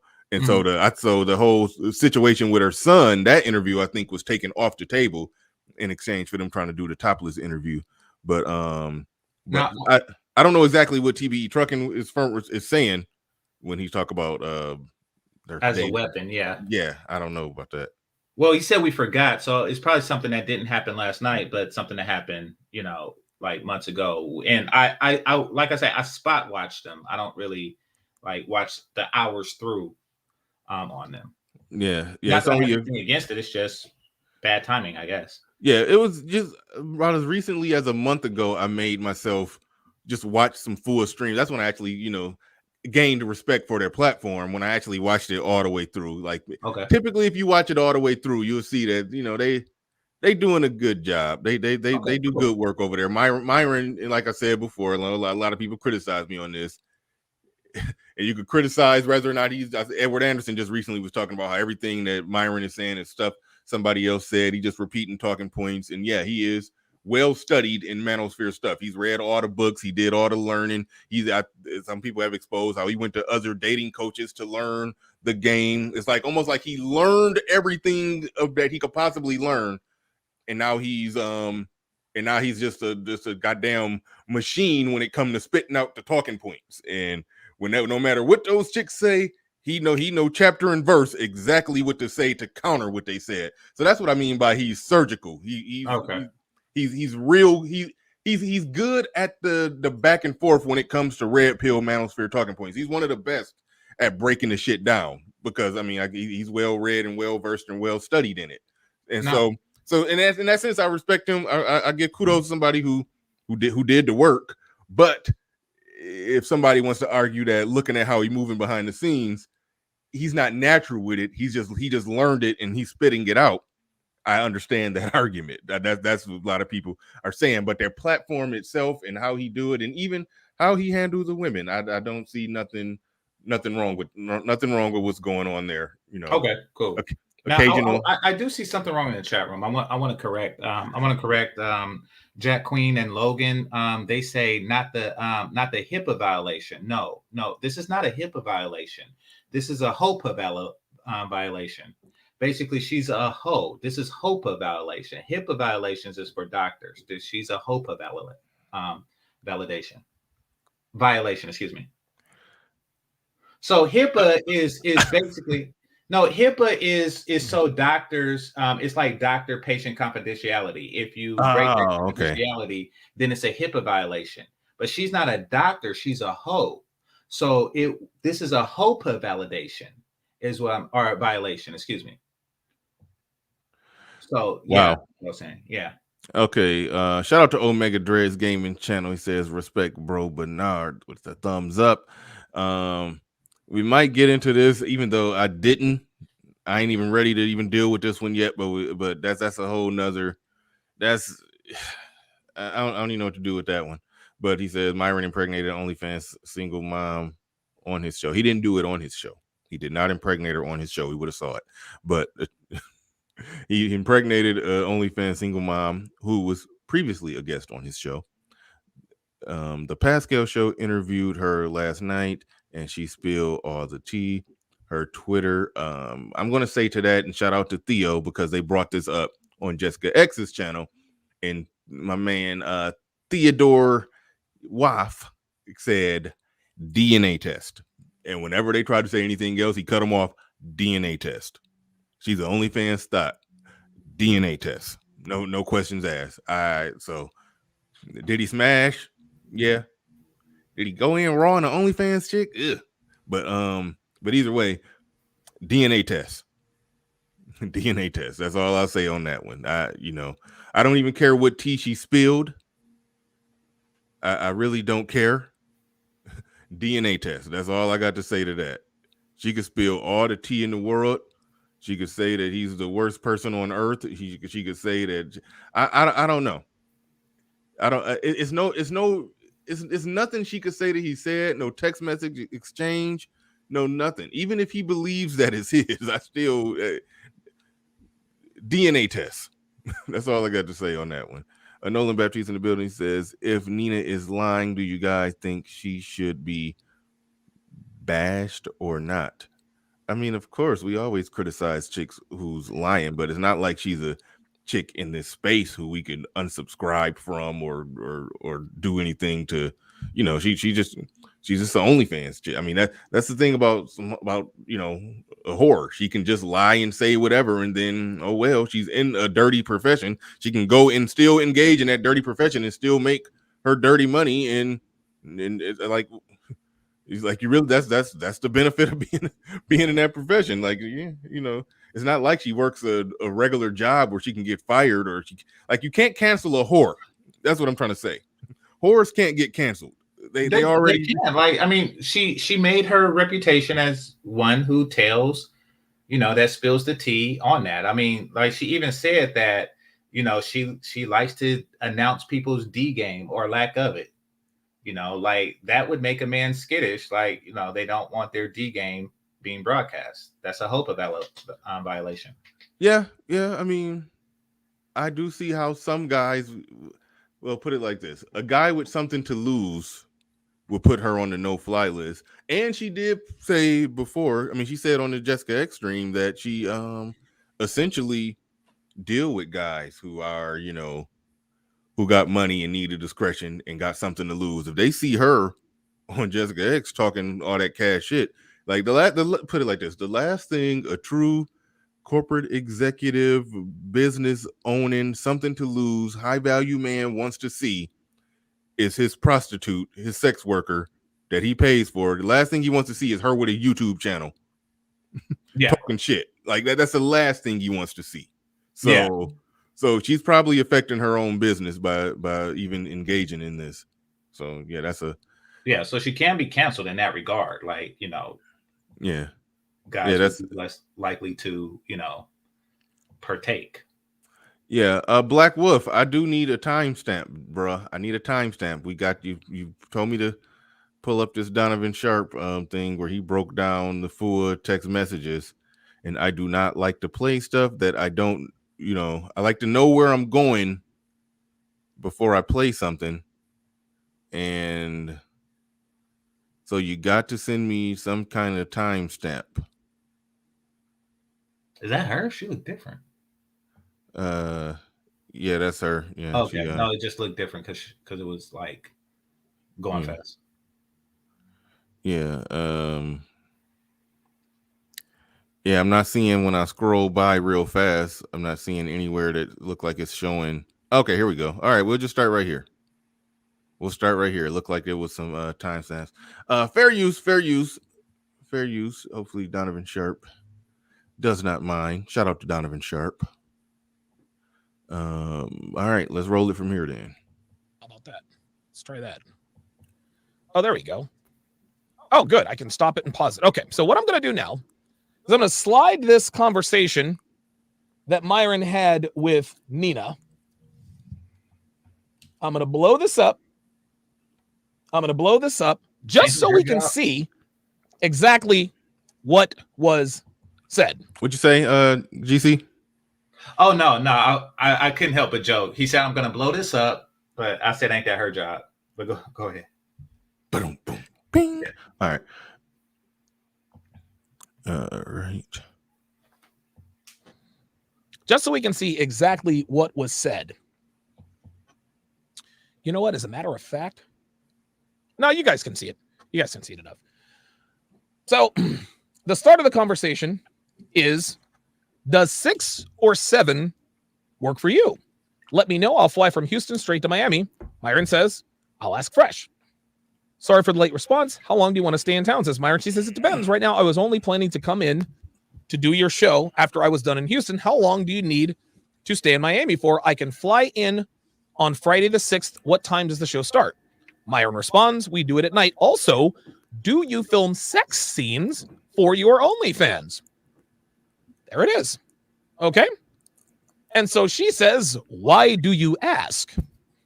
That's a yes, right? Why do you ask? Before he can respond, she says, I do not create content for anybody else's website that is adult unless I get paid for that content, and my fee starts at $2,500. Cool. If you want to see what I do on my OnlyFans, it's $24.99. You can go right ahead and sign up. Dude, these bitches are always pushing their OnlyFans.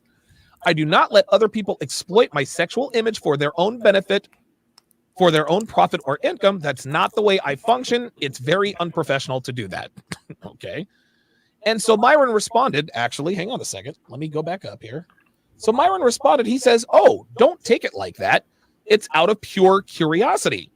We started doing topless interviews, he explains, with P-stars and adult content creators with Spin the Wheel. Since we are slowly getting into the spicier content for Patreon, I'm trying to learn. He continues, we give women that participate a copy of the interview for their own platforms, such as OnlyFans, etc. No offense if you took it that way. He said, no offense if you took it that way. So what she says, I do not get offended. So she just said, I do not get offended. Sort of looks like she's quote unquote offended now, right? I'm a businesswoman. I'm not new to social media, and I know that my sexual content will make you thousands of dollars. Don't flatter yourself. I've been on social media for 10 years, and I've been on OnlyFans for over 5. Trust me, I know the value of my image. That's how I survive every day. Yeah. She was a little bit younger when she first got on there. I think she don't understand the value of her titties is going down a bit. Well, she was 18. She said she started the sex work business at 18. Yeah. I don't think she know the value of her titties right now. Yeah. But anyway.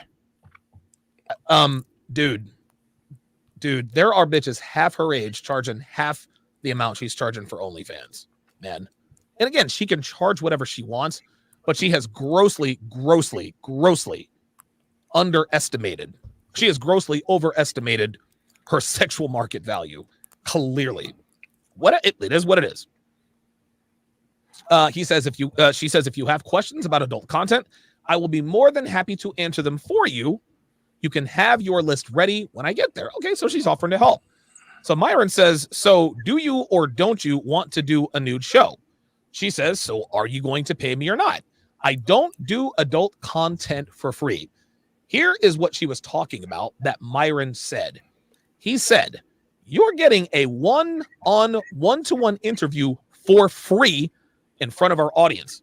We typically charge around $10,000 for that. So it's an equal value exchange. But then he says, what? So they're charging the girls $10,000? No. I think the one-on-one interviews, they would charge $10,000. But that sounds kind of bogus in the sense that most of the people that they do one-on-one interviews with are typically just as big, if not bigger than them, which means there would be no sense for, that means that it would be senseless for them to pay it. Gotcha. Like, for example, if let's just say I really got, super ambitious and I wanted to grow my platform and I wanted to get a one-on-one, interview with Fresh and Fit and this or that. And they could look at my platform and say, you got, just under 8,000 subs. We put up 10,000 live views a night. Yeah. You got to drop 10,000. Like I can understand them telling me that. I mean, even then, I think 10,000 is pretty damn high. But even then, that's how it would make sense. But the big names that they've brought in, I don't necessarily get that. And maybe they're business-wise, I think it's two things. One, you can charge whatever you want to charge, and if the market buys it, and that's what it's worth. That's business. Right. However, her coming on their platform, and I said this earlier in the show, with her already having, platforms that got, 300,000 something subs as well. I think they all combined for 700,000, her Instagram and YouTube combined, I believe. So, that didn't make sense. They didn't do anything criminal. Let's keep that in mind, because she's charging them up like they did something really bad. They didn't do anything wrong. I'm just analyzing the business here. Analyzing the business. That wouldn't make sense for her to look at getting a one-on-one interview with them on their platform. I'm assuming on the public YouTube side of it, and in exchange for that, come show your tits on Patreon. I don't think that's necessarily a good deal. Go ahead. No, according to this, and so in this case, Fresh and Fit were right to bring up the text message. I know that that this is not their show, that Diamond Sharp is not their show. However, I think that these were the messages that they were going to bring up. That being said, they were right to bring this up because they didn't actually make the proposition tits for dollars. They didn't. They were just saying, have you done sex stuff before? And it was really they were inquiring. This was just like. So are you saying they went about it in a corny way? No, I'm saying that they didn't go about it at all. That they didn't say show your tits on the show. It just kind of came up in conversation, and she was pushing towards that. No, I thought they flat out asked. No, they asked. I'm going to back it up. I think you may have missed the part where they did flat out ask. They after they kind of beat around the bush with it. I think at one point they said, "So are you going to do it or not?" After they beat around the bush. Let's see. Hold on. Well, unless I get paid for that content, and my fee starts at $2,500. Cool. If you want to see what I do on my OnlyFans, it's $24.99. You can go right ahead and sign up. Dude, these bitches are always pushing their OnlyFans. I do not let other people exploit my sexual. Could you go back a little bit more? All right. I'm going to blow this up. Just so we can see exactly what was said.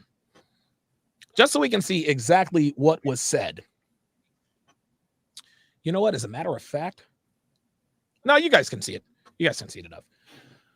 So the start of the conversation is, does 6 or 7 work for you? Let me know. I'll fly from Houston straight to Miami. Myron says, I'll ask Fresh. Sorry for the late response. How long do you want to stay in town? Says Myron. She says, it depends. Right now, I was only planning to come in to do your show after I was done in Houston. How long do you need to stay in Miami for? I can fly in on Friday the 6th. What time does the show start? Myron responds, we do it at night. Also, do you film sex scenes for your OnlyFans? Okay, there it is. Stop. Yep. Thus far, not an offer, just a curious question. Exactly. It's just a curious question, and it's not about their unified business. It's more about like, hey, do you have sex on your OnlyFans? Because I know some girls just, I don't know, show off the goods or something like that, and they don't actually have sex. So this is a regular question. I mean, and he could be inquiring as like a connoisseur, like, hey, I'll check out your OnlyFans. Do you do sex stuff? Or it may be like, I'm asking so I can bring it up on the show. Like, hey, if you really want to see her get down with some other guys on OnlyFans, then, subscribe. Like, it seemed like she read the wrong thing in that, unless he later asked directly. But I might have missed that part. Go for it. Okay. No, he hadn't. Thus far, he have not asked anything directly. He's vague and talk. If the goal is to get to her doing something topless on their Patreon, and right now he's just he didn't mention that. Yeah, he's slow walking into it. He's okay. He's being mode 2 about it. Okay. Shout out to RC. He probably don't approve of any of his modes being applied to any of this, but shout out to RC. Okay. And so she says, why do you ask? That's a yes, right? Why do you ask? Before he can respond, she says, I do not create content for anybody else's website that is adult unless I get paid for that content, and my fee starts at $2,500. Okay, cool. Stop. If you want to see what I do. Yeah, he didn't ask her that. He didn't ask her. Like at this point, she's offering prices for something he didn't ask. He's asking, Right. like, do you do sex stuff? And she's like, why do you ask? And she's talking to herself now. I charge $2,500 if you want me to do something on you. He didn't say, I want you to do something on mine. He didn't say, I want you to do this on mine. How much? He's just like, hey, do you fuck people on your OnlyFans? That's a fair question. Yeah, she kind of ran with, she really ran with that whole soft, inquiry. Mm-hmm. Yeah, that's a good point. That's a good point. But I think he do ask eventually. But what she, if anything, first, she led the witness basically. Yeah. Well, my OnlyFans, it's $24.99. You can go right ahead and sign up, dude. These bitches were always pushing their OnlyFans. I do not let other people exploit my sexual image for their own. I thought it was like $5. Dang. Well, shit, I guess she can charge $24.99. I don't know. I mean, can she? Like, you could get all of Cinemax for that. What the? Okay. There's different tiers. Put it like that. There's different tiers, but I doubt her lowest tier is at $24.99. It could be, but from what I understand, that it's sort of like a Patreon. You can have a $5 tier, $10 tier, $25 tier, and so forth and so on. But anyway, own benefit for their own profit or income. That's not the way I function. It's very unprofessional to do that. Okay, she went on with it's very unprofessional to do that. He didn't really. You are right. At this point, he hadn't asked anything. This is weird, especially when she gives her interpretation of what transpired. Like, when she gives her interpretation of what transpired, he asked her. She hit him with the counter offer that he refused, but he didn't even ask her. She brought up the $2,500 first before he even asked about that. This is, and we're still not even sure if he ever asked about it. We still haven't got to that part.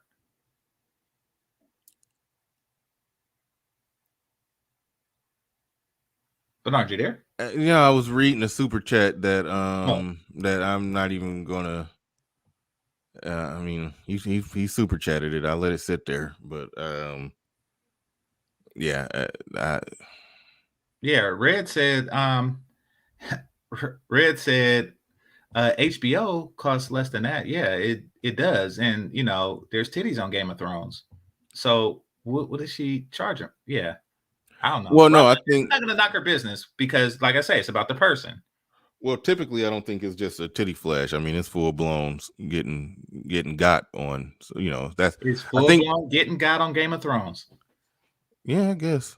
And some sword stuff, and I do like the sword stuff. So yeah. All right. I was behind on some super chats, and I found one of them that threw me off, and I'm kind of glad I missed it. But anyway. All right, moving along, but it's fair point. Thus far, he hadn't asked her anything. She kind of just jumped out there on that, but moving along. Okay. And so Myron responded, actually, hang on a second. Let me go back up here. So Myron responded, he says, oh, don't take it like that. It's out of pure curiosity. Mm-hmm. We started doing topless interviews, he explains, with P-stars and adult content creators with Spin the Wheel. Since we are slowly getting into the spicier content for Patreon, I'm trying to learn. He continues, we give women that participate a copy of the interview for their own platforms, such as OnlyFans, etc. No offense if you took it that way. Okay. He said, no offense. Yeah, there was no, they weren't even asking about that. They're saying what they already do. We play this game, it's nothing. There's nothing there. He apologized for even possibly offending her by asking if she has sex on her OnlyFans, which is completely unrelated to a topless interview. Like, he brought it up like, this is as far as we go, topless interviews. Like, yeah. So she read something into this completely different. Mm-hmm. She read something completely different into what transpired. So yeah, Okay, shout out to them. They were wise. If this is what they planned on revealing, they were wise to do that because this does clear them up. First of all, it was nothing to clear up to begin with, but now this kind of makes it look like, hey, we didn't even ask her to appear topless, Yeah, or anything, you know. Wow. Yeah, even if I'm with you. I'm with you. Even if they were beating around the bush about it, they didn't even ask her at this point. And they didn't ask to beat around her bush. So yeah. Right. Yeah, they didn't ask that either. Well, she said behind the scenes they were trying to, get a chance to beat around her bush, but again, that's, that part isn't, there's nothing wrong with that. That, trying to get some sex, but again, and also just want to reiterate, I separate this situation from the other situation when they told the chick that, in order to come on the show, you got to have sex. That's a different situation than this situation. I just wanted to, I separate the two. This situation, I don't think nothing is wrong with it. I don't think they've done nothing wrong here. Took it that way. So what she says, I do not get offended. So she just said, I do not get offended. Sort of looks like she's quote unquote offended now, right? I'm a businesswoman. I'm not new to social media, and I know that my sexual content will make you thousands of dollars. Don't flatter yourself. What the hell? I've been on social media for 10 years, and I've been on OnlyFans for over 5. Trust me, I know the value of my image. That's how I survive every day. If they were already starting to do topless interviews on their Patreon, I don't think her topless interview is going to make them thousands of dollars. It would have been just another drop in the bucket, or if anything. But again, that's the problem with them working with somebody who has a big platform. You want to get upstarts with that, you want to get chicks trying to build their platform, their OnlyFans, or whatever they're doing to sell their sex. A chick that's showing up, like, let's just say, I don't even know who the hot porn star of the day is, but the hot porn star of the day who's already making, a few $100,000 a year, if not more, on selling sex, they can't come to her like, hey, this is, coming to her is a different thing than coming to somebody who's trying to build something. So business wise, I get why she's not jumping, but she's jumping to conclusions. They didn't even come to her. Exactly. Yeah, that part right there. They didn't exactly come to her with that, but she just jumped into all those conclusions. And now she's she's explaining her value and her worth, and that she's overselling a little bit to me. But either way, let's just say she's absolutely 100% right, that's what she's worth, or whatever. They didn't even ask for that. They didn't ask for her price, and now so it seems like she's really pushing the offer. Like, I can bring you $1,000. I can bring you thousands of dollars. I know that. So you're going to have to pay the amount for the service that you didn't ask for if you want these thousands of dollars. It seems like she's upselling. She's trying to upsell it. Well, upselling implies that there was an original sale, and there wasn't. But she's doing a commercial. Exactly. that was a commercial. Yeah, that was a commercial. Yeah. Wow. Okay. And it's coming up the part where they actually did. Okay. Ask. But after she upsold it, like after she sold. Okay, go for it. I know you want these titties. These titties will make you a lot of money. You'll make thousands of dollars off these titties. Okay. Do you want to do a news show with your titties? How dare you? I am offended. I see why these other girls are offended. Oh crap. Yeah. Dude, there are bitches half her age charging half the amount she's charging for OnlyFans, man. Literally. And again, she can charge whatever she wants, but she has grossly underestimated. She has grossly overestimated her sexual market value. Clearly, it is what it is. She says, if you have questions about adult content, I will be more than happy to answer them for you. You can have your list ready when I get there. Okay, so she's offering to help.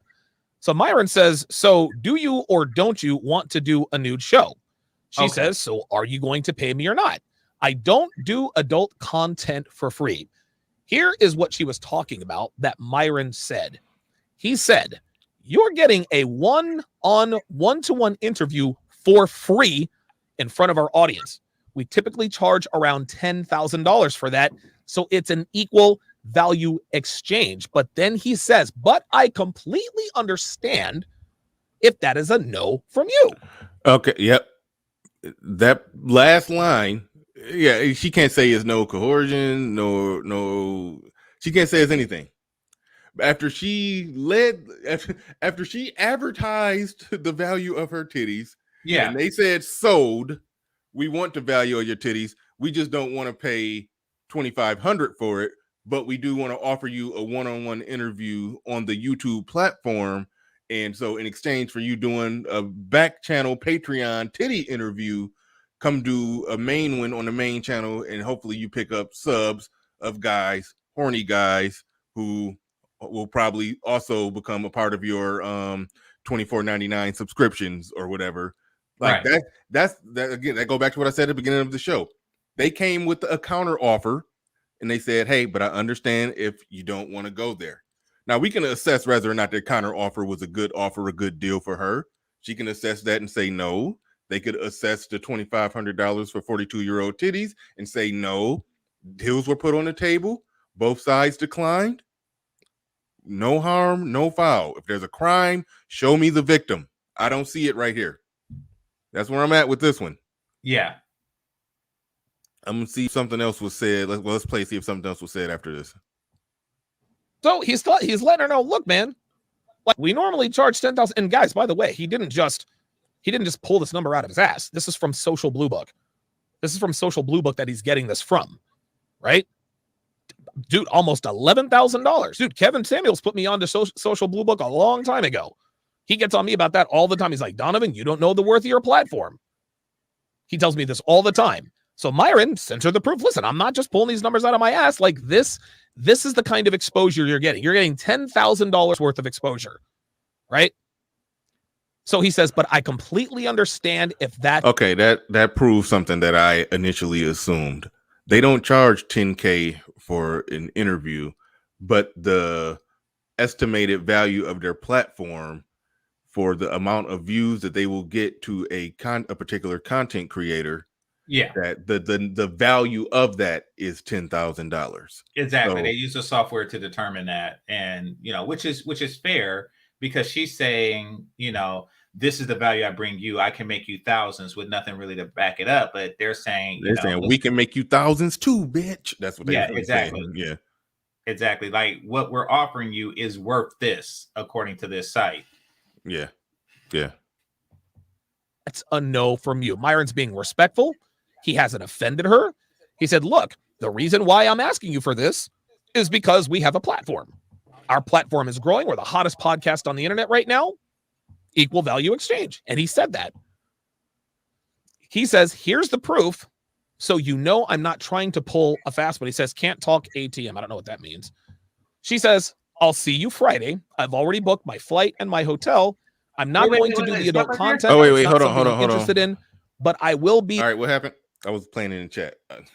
Go ahead. Wait, did she just say can't talk ATM? Now, correct me in the chat, but ATM is a porno term, which means anal to mouth. What? No. Well, what did she mean when she said that? She said can't talk anal to mouth. Like she don't want to talk about that. Like, dude, I gotta back up, man, because I was playing around in the chat room, seeing if I was missing super chats. I apologize to any super chats that I missed. Oh no, at the moment. At the moment. Never mind. Okay. Anal to mouth. But no, because we're in the context, because of the context of the conversation. Like, wait a minute, ATM. Like, oh, okay, but yeah, at the moment, that sex workers. That's all they do. Round the clock, everything they do is sex related. ATM and she is said that she should know better, like than to say I can't talk ATM. Like, yeah, okay, yeah. I didn't know it was called ATM. That's I mean, I've stated before I'm not into okay. I didn't know that ATM meant anal or I'm familiar with the term ass to mouth, but I didn't know that they had a. Yeah, that's what that means. Yeah, that's the abbreviation for it. Yeah, I didn't know. But all right. Growing, we're the hottest podcast on the internet right now. Equal value exchange. And he said that. He says, here's the proof. So you know I'm not trying to pull a fast one. He says, can't talk ATM. I don't know what that means. She says, I'll see you Friday. I've already booked my flight and my hotel. I'm not going to do the adult content. That's not something I'm interested in, but I will be there to do the interview. Thank you. Myron counters, well, how do we benefit then? And he continues, the one-to-one interview benefits you immensely. We need something in return. Guys, this is not called this is not exploitation. This is called business. Myron is being a solid, savvy businessman. This woman thinks because she's Nina Unrated that she can just go onto the platform. Oh, ATM means at the moment. Okay. Sorry, I don't speak. Okay. Okay. Wow. Okay. Everybody corrected me. All right. Devin, dude, you guys know I'm getting old because I don't understand these acronyms. I thought I was talking about the ATM machine. Jesus Christ, I'm an idiot. So his was worse than mine. Myron is letting her know. No, yours was worse. You thought I can't talk ATM machine? Like, come on, that makes no sense. Yeah, mine was bad. Okay, all right. Yours is more fitting. I can't talk. I'm currently doing an ass to mouth scene. So yeah. Well, how she be texting while working? That's just unprofessional. But anyway, but can't talk because two mouth. But yeah, okay. All right. Where were we? Shout out to everybody in the building. Jonathan Ribeiro. Hopefully I said that right. Ribeiro. I said Fresh and Fit bringing on bimbos to boost their profiles and have in exchange adult content in their Patreon as pimps exploiting the guys they teach not to do. You on the brink of a fair point that they teach. I mean, this goes back to that the video that started it all with Abba and Preach. Yeah, they were talking about how Fresh and Fit was capping in a video where they were talking about not buying the box, but in many ways they are.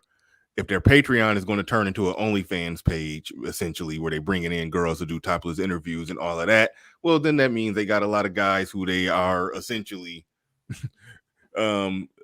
selling e-box to. So, yeah, Jonathan is on the brink of a good point. I don't even know if he fleshed it out the way that I did. I don't know if that's where he was going with it, but he is on the brink of a good point, and that's why I disagree with Fresh and Fit on the merits of the whole, to buy the box or not to buy the box thing. I don't think there's nothing wrong with, guys doing that. It's always will be a percentage that will, but either way, yeah, they are at that point. They are selling e-box, but but something good was said here that I don't want to lose sight of. But shout out to Jonathan on that one. Something good was said here that I'm forgetting what was just said. I got to back up a second because, well, no, hold on. Oh, yeah, when Myron was saying we need something in return. Now, that's not an attempt at sexual exploitation. That's him saying the overall net value of you doing a one-on-one does not benefit us. Now, he could be technically wrong with that, depending on how much of a male following she has and how much of her male following does not currently follow Fresh and Fit. That could potentially be a good collaboration, but most of the people they collaborate with, academics, Mike Rashid, a lot that they try to collaborate and do the one-on-one interviews with as big of names as possible, and that way they're benefiting. The whole 10K thing, we normally get something in return. Well, I don't think they get that in return. They're just doing a collaboration that is an equal, for the most part, an equal value exchange. If it's another male YouTuber that has a huge male audience, okay, now they're merging their audiences together. True. I think a case could be made, depending on how many men she got following her on her platforms that have over 300,000 people, that it would be essentially the equivalent of merging platforms together. But either way it go, regardless of who's business-wise technically in the wrong, no sexual exploitation was happening here. He's basically saying the value of your platform is nothing to me. You know, he's shitting on the value of her platform, which I don't know. I don't know if she turned her camera on and went live today on Instagram or YouTube or just dropped a random video. I don't know how many views it gets. I don't know how active of an audience she has. Well, those are factors in the equation.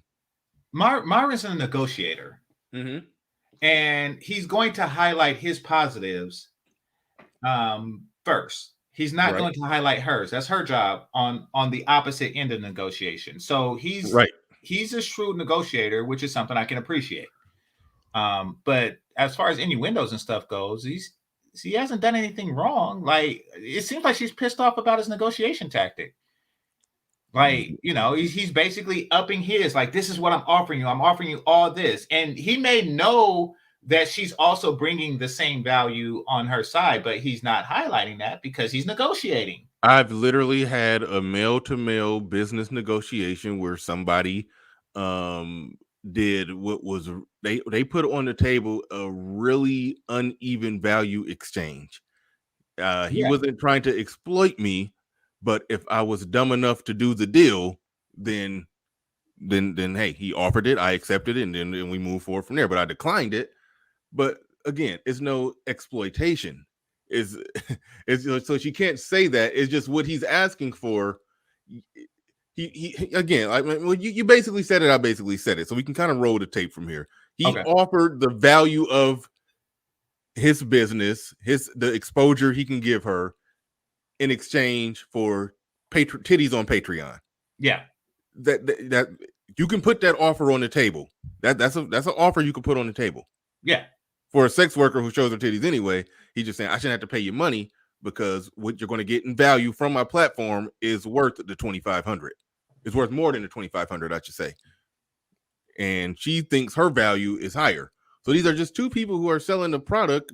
Both of them have products that that they're exchanging. It's a negotiation. Like, you know, this is the barter system. If you know, we're like two tribes, and I'm like, you know, I'll give you 1 pound of salt, you know, for 3 fish. You know, it's like, no, I want 4 fish. You know, and I'm like, no, your fish, you need salt to preserve the fish. You know, this salt comes from the earth. Like, you're negotiating, you're highlighting the value of salt versus fish. Like, our fish is amazing. Like, no, I see y'all pissing in that river. No, like, exactly. You know, it's a negotiation. There's no reason to get butthurt. Yeah. All right, rolling it out the gate. Hey, listen, man. Like, I don't do this for fun.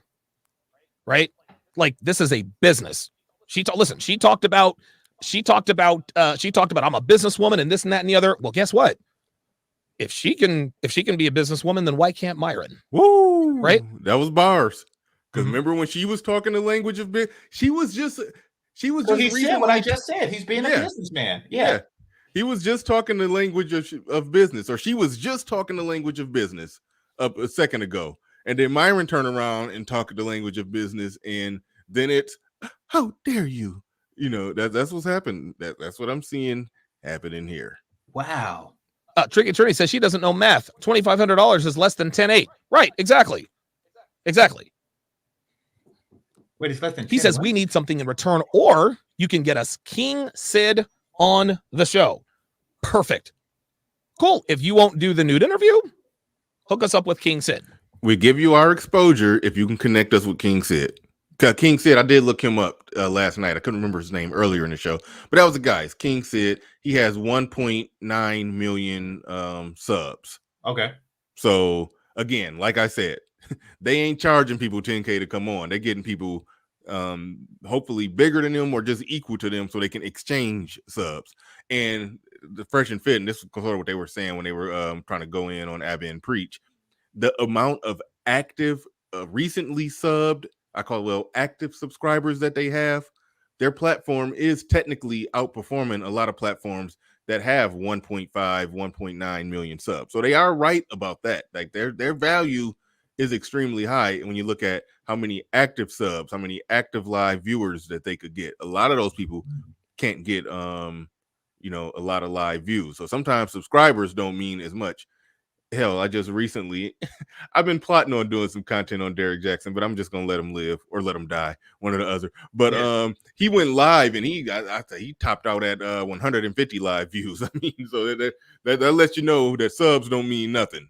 He went live on YouTube. Nobody would watch his YouTube live stream. Now, when he dropped a little short pre-recorded video, his most recent one's got like anywhere between 8,000 to 9,000 live views. But I'm sorry, 8,000 to 9,000 total views on a little short pre-recorded video. So he's still doing a little something, but nothing compared to what he used to do. But the moral of the story is, when he goes live, his active live participating viewers on YouTube ain't shit right now. Like it's in the toilet.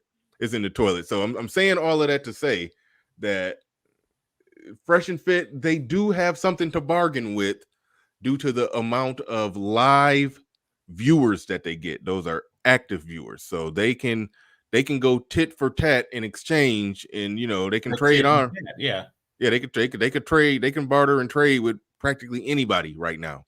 But moving along. No, I mean, what we're seeing so far is just good negotiation on Myron's part. Mm-hmm. I have to give that to him. This is good negotiation. I'm looking at King Sid right now. His last video a day ago got 250 K views for 20 minutes of work. So yeah.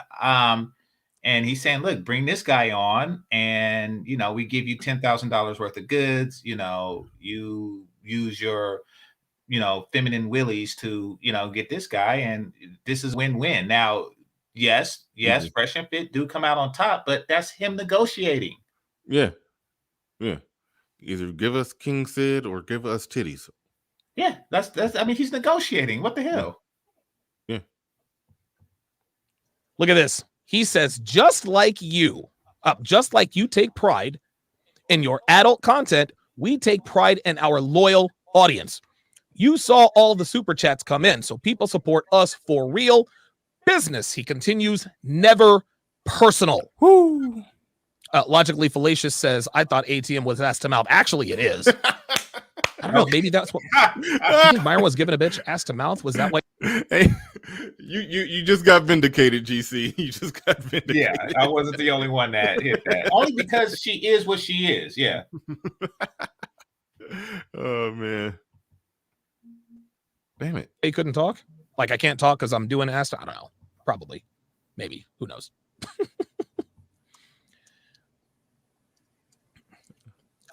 She responded to this. You will benefit because you're, oh my God, dude, look at how, listen to this. So she responds to his, well, how do we benefit? Business over personal. She says, you will benefit because you're not giving me a cut from any of the income that you're making off the video from the super chats, nor any of the income from the video clips you're going to put upload on a second channel. Nor am I going to get compensated for my flight or hotel. Now, okay, I think she's negotiating too, but so let me say this. I think Solo TV 84 ran into this problem with a couple chicks he had on his show. And, he did, yeah. And having those chicks on his show, yeah, it brought in more guys. It brought in more super chats. He made more money. They threw a hissy fit because they saw people in there making it rain, and they're paying him all that money. I think when they go live, they can't get an audience to grow that money so they can make that money. So they wanted a piece of his pie. But no, if he has the audience, he has the platform, he makes the money, you get the exposure. Now, what's funny is Nita Unrated understands that. She actually said that on Jessica X's channel. So, you know, I don't understand her confusion. I mean, well, she has an unnecessary gripe. It's like she's attacking just because there's blood in the water, you know. But the Solo TV thing is different because they're complaining after the fact. They're negotiating beforehand, which is the right way. Well, no, because they right at this point they already did the.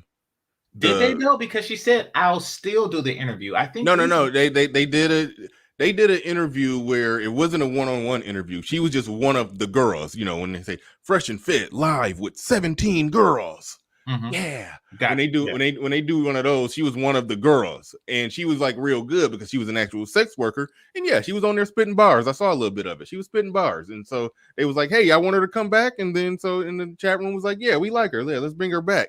But she's sitting there looking at all that money that they got coming in, and she's like, "Hey, I need some of this money. Y'all took some of the stuff I said and sliced it up and got views and made some Google AdSense dollars on that." She's looking at their super chats. She's looking at money they made from when they sliced up and edited and made some pre-recorded videos out of her, so she's looking at all of that, and she was like, and she's trying to negotiate a piece of that pie. So again, this is all business. It is negotiation. Exactly. Like there, I mean, there isn't a I've stated before, and this is when my channel was smaller. Like when I reached out to Angry Man for a one-on-one, like I picked up a lot of subs. When Angry Man used to just come on my platform for free, he used to bring a lot of his audience on. I used to pick up subs just from him dropping by. Right. And then when I started reaching out to him for a one-on-one, he would share it. I would pick up a lot of subs from Angry Man, and I would make a lot of money.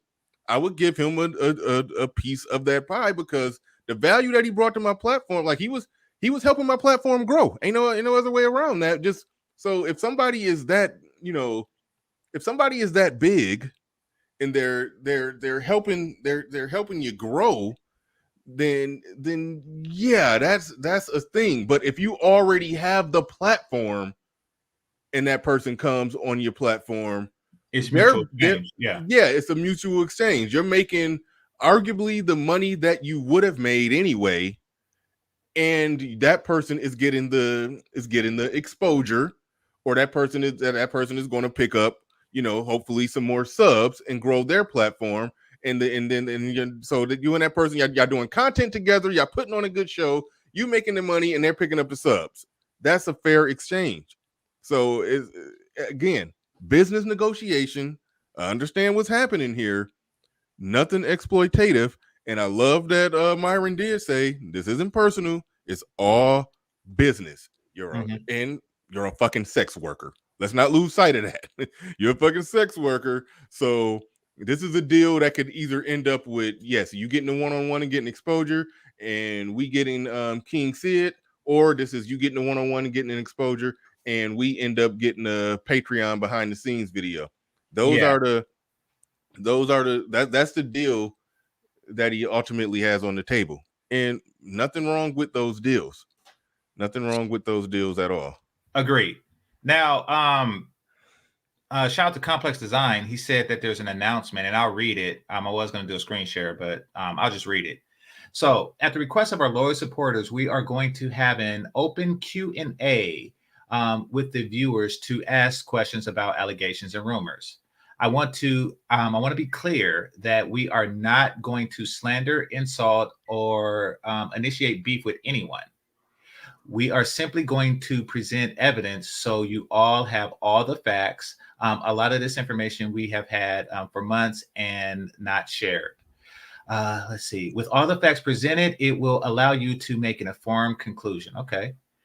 If you decide to walk away, we respect it. And if you decide to continue supporting, we respect it. But we must at least give you the full story. Thank you for the opportunity to present our facts. So yeah, tomorrow, 9 p.m. EST. So yeah. Cool. Just an announcement for them on that.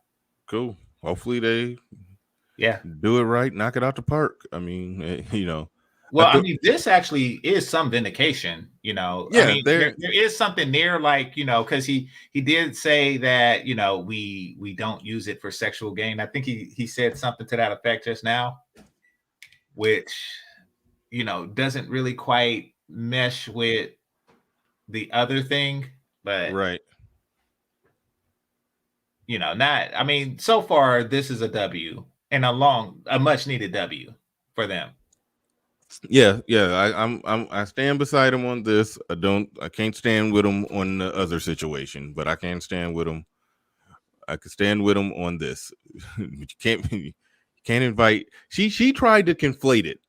She tried to conflate them telling that other chick that, hey, you expected to, we require that you give up some pussy before if you're going to come on the show.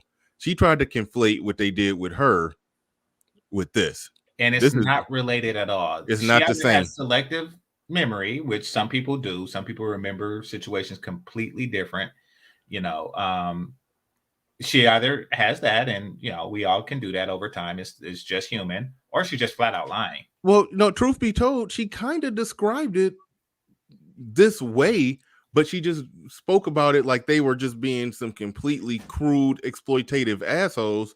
But now that we look at it like this, no, this conversation was had in the language of business. That's what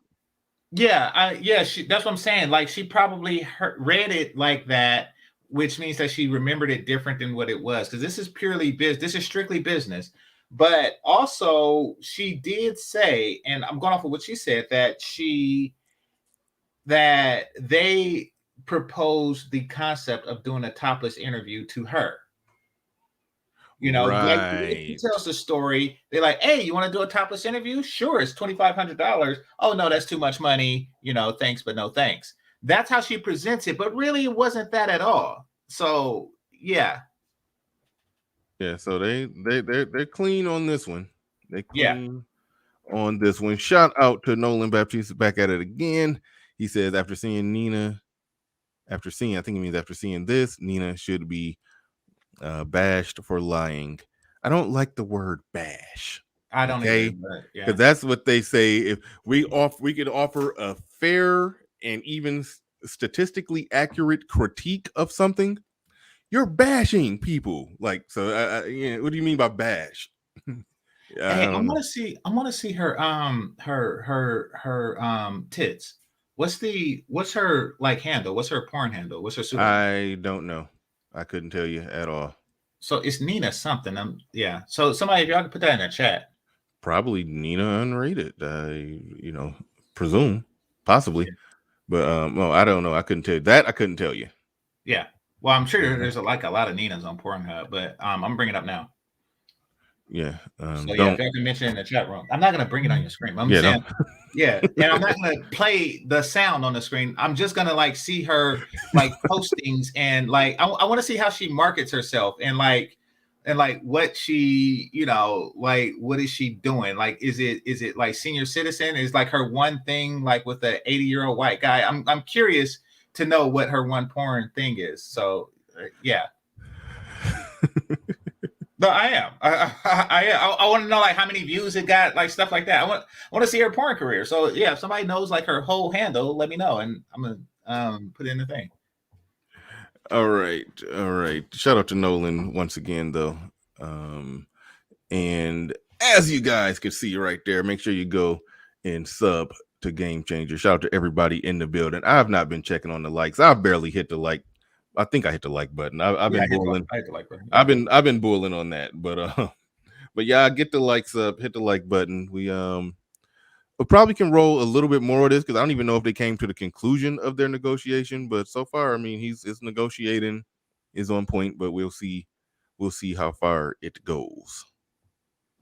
Now, on one hand, and now here's the thing.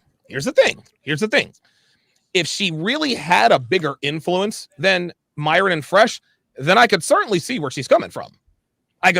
Right. That is true. That is accurate. That's what we're saying. See where she's coming from. Well, no, he said if she had a bigger influence than Myron and Fresh, he could see where she's coming from. Absolutely. Like that guy. What was King Sid? Yeah. Mm-hmm. It makes sense.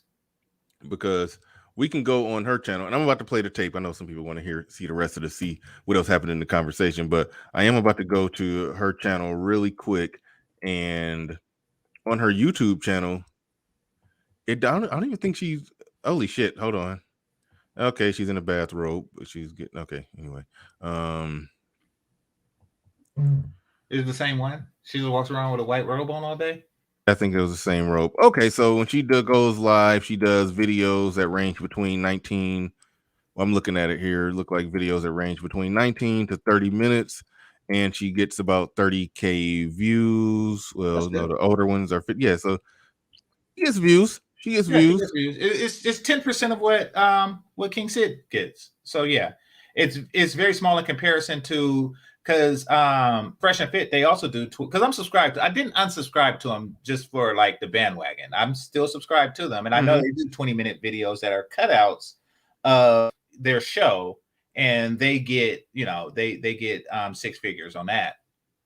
Yeah. Views. So yeah. when they do their live show, they get hundreds of thousands of views, and even their cutouts. Once they sit there for a while, they end up I think approaching over 100,000. So their platform does outweigh her platform in terms of value. So she doesn't have equal value to offer in platform to platform. So they got somebody who has essentially a smaller platform that they're saying in order for this one-on-one to go down, you got to bring something else to the table. That's essentially what's going on. And it makes perfect sense. Yeah, Myron was just doing some decent negotiation. I agree with that. Yeah, what's her YouTube name? It probably come up on Pornhub. Nina Unrated. Oh, okay. I mean, yeah, that's what I typed in. So, but all right, let's see if they went further. Let's see if the part where he well, no, I'm not. I was about to make a bad joke. All right, carrying on. Right? Let's say she had like I don't know, like 500,000 or 750,000 subscribers. And she's almost got 500,000 on one channel, but the reason why she's coming to Fresh and Fit is because she needs the clout. Just because you have a bigger channel, and dude, Kevin explains this to me all the time. Just because you have a bigger channel, just because you have more subscribers does not mean that you're a bigger influencer. Right? Just because you have a bigger channel does not mean you have more influence. Dude, she's not getting 15,000 live viewers every night on her channel. No, she's not. She's got a lot of subscribers, but not a lot of engagement. That's why she wanted to go on Fresh and Fit. That's why this is funny. She's actually fighting hard to get on the show because she needs this exposure. But she's trying to reverse it and make it look like Myron needs her. No, man, that ain't the case. Nope. She says, I actually have a lot of respect for you, and I'm quite shocked at the way you're approaching this. I do not do adult content for free. When I spoke to you about my son and I told you what was going on, you were excited about the interview because you knew it would get me one step closer. Okay. All right. Well, I can't say anything about that. I mean, I don't know. I hope she gets closer to her son. I don't know the situation, but I didn't realize. So that's what dude was saying earlier. I forget who sent you the super chat, but that's what dude was saying earlier when he was saying, your son or my son or what have you. That's what he said. He said something along the lines that they weaponize. He said they weaponized her son. Exactly. So that's what she's doing. She has a story related to her son, and yeah. So she's like, look, this is, I'm selling my son's story. Yeah. Okay, I see what he's saying. Yeah, but if she has a platform of equal value, she can just go live on her platform and sell the same story and get just as many views and potentially go viral if it's such a, if it's a, touching, heartwarming story about a sex worker who's, who the courts won't let see her son. She could drum up some tears and sell that. It's a sensitive issue that I don't want to make jokes of, but you see what I'm saying. I see exactly what you're saying. Yeah, she can go live and. She can go if her platform is equal to theirs. She can go live and do the same thing on her platform, and everybody will fall in love with the sex worker with a heart of gold that that just wants to see her son. So yeah, she could. So yeah, that's sort of proven her platform is not equal to theirs. But we should see. Let's see the rest of the conversation. Okay, that was part of it. All right. She said your audience requested this interview. You asked your audience, should we bring her back for a one-on-one? And everyone in the chat answered with the number 1. That's the only reason why you offered me the exclusive interview is to get me closer to my son. Damn, man. Okay. I don't want to talk about the son stuff because I don't know what's happening there. So wait a minute. So when you say, wait a minute. Sorry about that. So when you say, damn it. God damn it. So when you say, how are you due to profit? Maybe you can look back at the video and see how much money you actually made, and we'll make off this exclusive interview, which I'm getting no money from. The only opportunity that gets me closer to my son. Seen in 5 years. God damn it. I wish he hadn't I wish he hadn't. Yeah, done that. I think. Yeah, we're yeah. We Yeah, probably, she's trying to smuggle in some, Okay, yeah. This is poor taste. This is bad form at this point. But she said I would just rather not. It's yeah. We'll speed by this part. I don't really care to even analyze this part. What she said about the money, she's thinking of money about a heartwarming story about a sex worker with a heart of gold. Is going to get as many super chats as Fresh and Fit with 37 girls live. That's not going to get as many $200, $300, $500 super chats. It doesn't even match the brand, so it's really just that part too.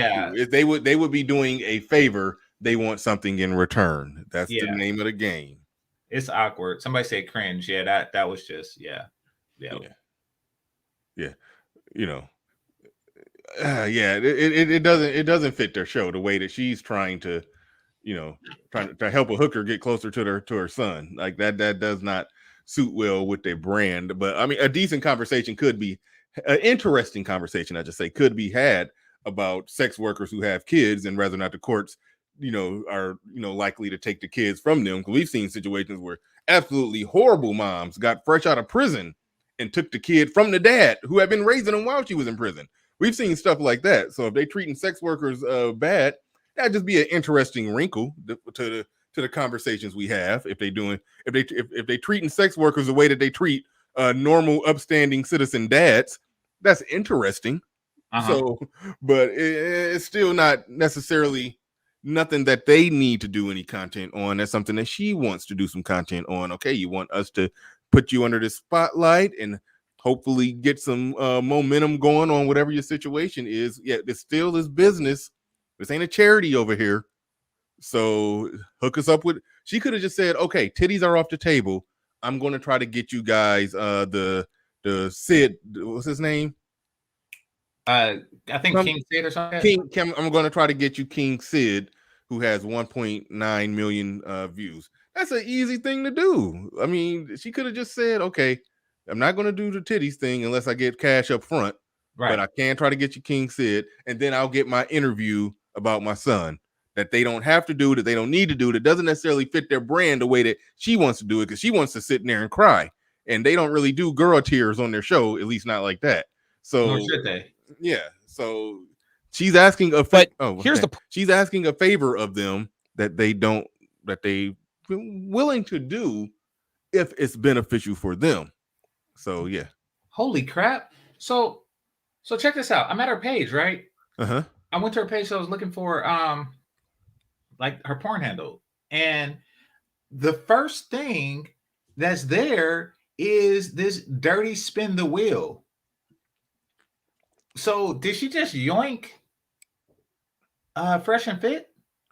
Oh, she stole their shit. They didn't trademark it. Shit. They didn't trademark it. What's dude name? Dr. something or other? Did she just like Dr. something or other? Yeah, it says dirty spin the wheel. It was 2 weeks ago. It got 30K views. See, yeah, she pulled the as Zero affectionately called yoink. Yeah. Called him he called the guy Pukelius Ray Ravington. That's what she pulled on him. She pulled a Dr. Pukelius Ray Ravington. She Dr. Pukelius Ray Ravington him. But, man, Dr. Pukelius Ray Ravington. She did something dirty spin the yeah.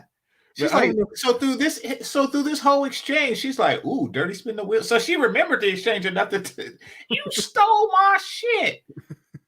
I can't believe you missed when Zero called homeboy who trademarked the Black Manosphere.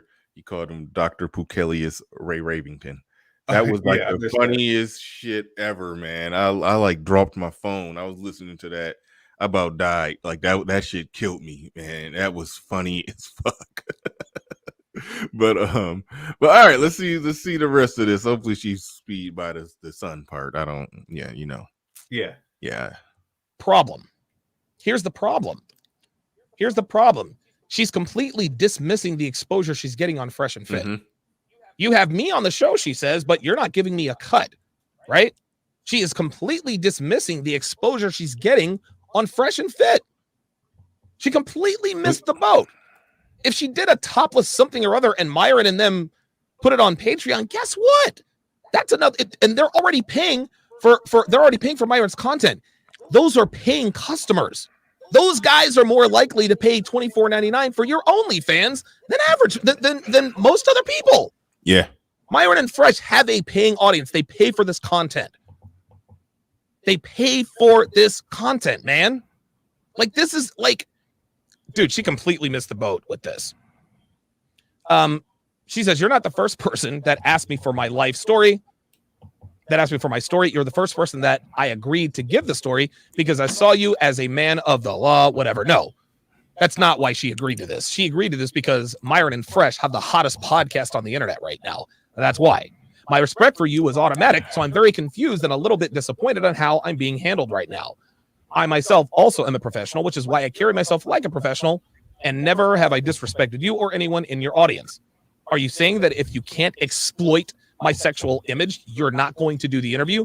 Could you please just make yourself clear so I don't waste your time? This is not exploitation, guys. This is not exploitation. This is business. This is business, man. She says, you're either going to help me. Oh, man. She says, you're either going to help me get closer to my son or you're not. It's really that simple. Please let me know if you're going to honor. I didn't know anything about this. He said, I'll talk with the team. She said, thank you. So that, listen, this was not, see, Nina wanted a value loaded exchange. Mm-hmm. She wanted a value loaded exchange. So not only. What'd you say? I say, explain that term. Like, I could piece it together, but I just want to make sure we're on the same page. Value loaded exchange. They were going to do an exchange, but she was going to get far more value out of it than them. Agreed. But that's what you're supposed to go for. You know, like, had he got King Sid, he would have got, you know, a value loaded exchange. So, you know, I mean, they're both going for that. Right. Nothing wrong. Yeah, but fair enough. I mean, like it's nothing wrong with somebody going for a value loaded exchange. It's something wrong with throwing a hissy fit about it and making a YouTube video going in on the. I'm assuming that's how the first stone was cast in this whole situation. That this they isn't had even a stone. This is just like negotiation. They were supposed to meet in the middle somewhere. Well, no. What I'm saying, I'm talking about. Okay, this is a private conversation. Nobody would have ever saw it. Sure. The only reason people saw it, I believe, is because she just went live on her Instagram talking shit about it. I think that's how it all started. Now, if they just went on their show and through the first stone, I mean, if they just went on their show, was like, hey, this bitch Nina that was on the show before, we tried to get her back on, and she did it. And if they just went and did that shit, then okay, they was on some bullshit right there. But I think this all made it out into the public. I think because she made a video about it first, and so yeah, you wanted a value loaded exchange. They didn't want to go for it, and then and you didn't like the value, you didn't like the exchange that they offered. So yeah, I just was at a stalemate, no deal. And then I think she went live bitching about it. I think that's how it started. Now, if they went live bitching about it first, then I would say I got to call for a flag on the play with them. But I don't know who went live first. Maybe somebody can tell me. Black Wolf, you've been covering this. Which one of them went public first about these botched negotiations? You could tell me, Black Wolf. I just saw you in the chat, so I know you're still here. So let me know who went live first on this. Some my own opinion says they didn't, but that's just your own opinion. All right, let's see what else. I don't know if anything else is in the text messages. I do want to play this until he gets done with the text messages because I don't know where else to find the actual text messages. So we got to kind of roll through the whole thing. Are you getting more exposure with this audience? Apparently, this is going to bring you closer. Like, see, that makes me feel bad. That makes me feel bad. I didn't know she hadn't seen her son in 5 years. Damn, dude, that sucks. I mean, look, man, I know she's probably, probably a terrible mom, but even still, man, it's I don't know. Okay, whatever. So let's go to the next text conversation. Let's go to the next. But wait, there's more. And so let's open the QuickTime player. All right, so this is the last conversation. So here she gives her she gives all the details about everything and this and that. That of course I messaged him, I guess, while he was doing the screenshot. He says, "Hey Nina, I just spoke with the team and I personally forgot that we have an obligation to interview another YouTube tomorrow and the day after." Dude, Myron's had to do this with me sometimes. I'm like, "Yo, Donovan, I can't do the 6th or the 7th night because of no big deal. It's all good. We can set up a potential interview in the future. And this interview was planned a month in advance, and I forgot about it prior to our discussion." Okay, so he owned up. He owned it. She says, "Oh, okay, no problem. I just spoke to King Sid, but okay, take care." Oh my God, gotta give me a break. There's me again. Then she says, "Thank you, but I'm not interested in a future interview with Fresh and Fit. I conducted myself as a professional, and I do not take well to the sexual harassment that I've received." Okay. "I never agreed to adult content, and after I invest funds into flights and hotel because you had already confirmed the dates twice, you cancel the interview because I wouldn't agree to allowing you to exploit me sexually for your own financial gain. Being sexually harassed, blah, blah, blah, blah, blah. I was made to feel extremely uncomfortable after saying no to adult content." How was she made to feel extremely uncomfortable? Blah, blah, blah, blah, blah. Interviewed, blah, blah, blah, blah, blah. And that's what that is. And Myron's a better man than... I'm confused. She paid for the ticket, but they canceled the one-on-one because negotiations just didn't happen. Why did she pay for the ticket before the negotiations? Right. Yeah, that's weird. That's weird. So, yeah. So as I'm picturing this, it's like, okay, we're going to talk about coming out here someday. And they didn't even know the time. Like, it's going to be 6 or 7. Like he said, I'll ask Fresh. They didn't know the time or anything, but she already had her ticket paid for. Something is weird, but where's the sexual harassment come in?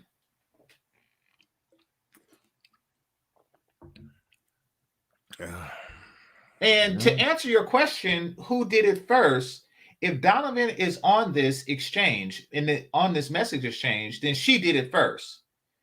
Because she used the word sexual harassment and put it out there to somebody, a third party, first. So she shot first. Yeah, that's what it's definitely looking like that. Yeah. It's definitely looking like. I mean, that's what the whole chat. That's what the chat said. I mean, a lot of people in the chat said that she, she's the one that went live about it first. So yeah, and so yeah. Well, there you have it. Yeah, So, and this is interesting because this is completely different than how he handled it with the other woman. Which kind of leads me to believe that he don't think that she's that hot. Or I don't know. Like, I don't know. It's like two completely different people here. This is interesting. Yeah. But she definitely used that.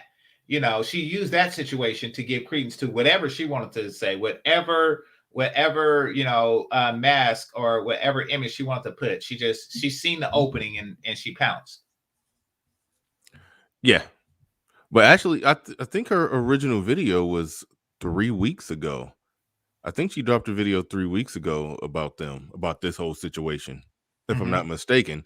And then now that everything, put it like this, people have been dropping videos about Fresh and Fit for a while now. It's just been, kind of in the background. But now that all of this is happening with Abba and Preach, now everything is coming out. So they just getting hit with everything imaginable. That's pretty much exactly pretty much what's happening. And trust me, I've had blood. I had my blood in the water before. That's when your enemies come, and that's when the sharks come. So yeah. Right. Somebody's saying they sent me an email. D-Rock Dan in the building. Shout out to you for the $5 cash app. And I think I already shouted out F Holiday, who sent a $5 cash app. And to whomever sent me an email. Oh, somebody just sent me an email. Okay. Yeah, bruh. I don't know about this one. That's a whole nother show that somebody else is welcome to do about supposed he supposedly got some. Wait a minute, hold on. Let me make sure I'm seeing what I'm seeing. Get the title to this thing correctly. I don't care. I don't care to do a show on the pregnant situation, whether or not he got some chick pregnant. DNA test. Fresh and Fit. The title of the video that someone just sent me says "Fresh and Fit." Myron Gaines court documents. OnlyFans woman pregnant allegedly and wants to keep the baby. How could court documents show that she's pregnant?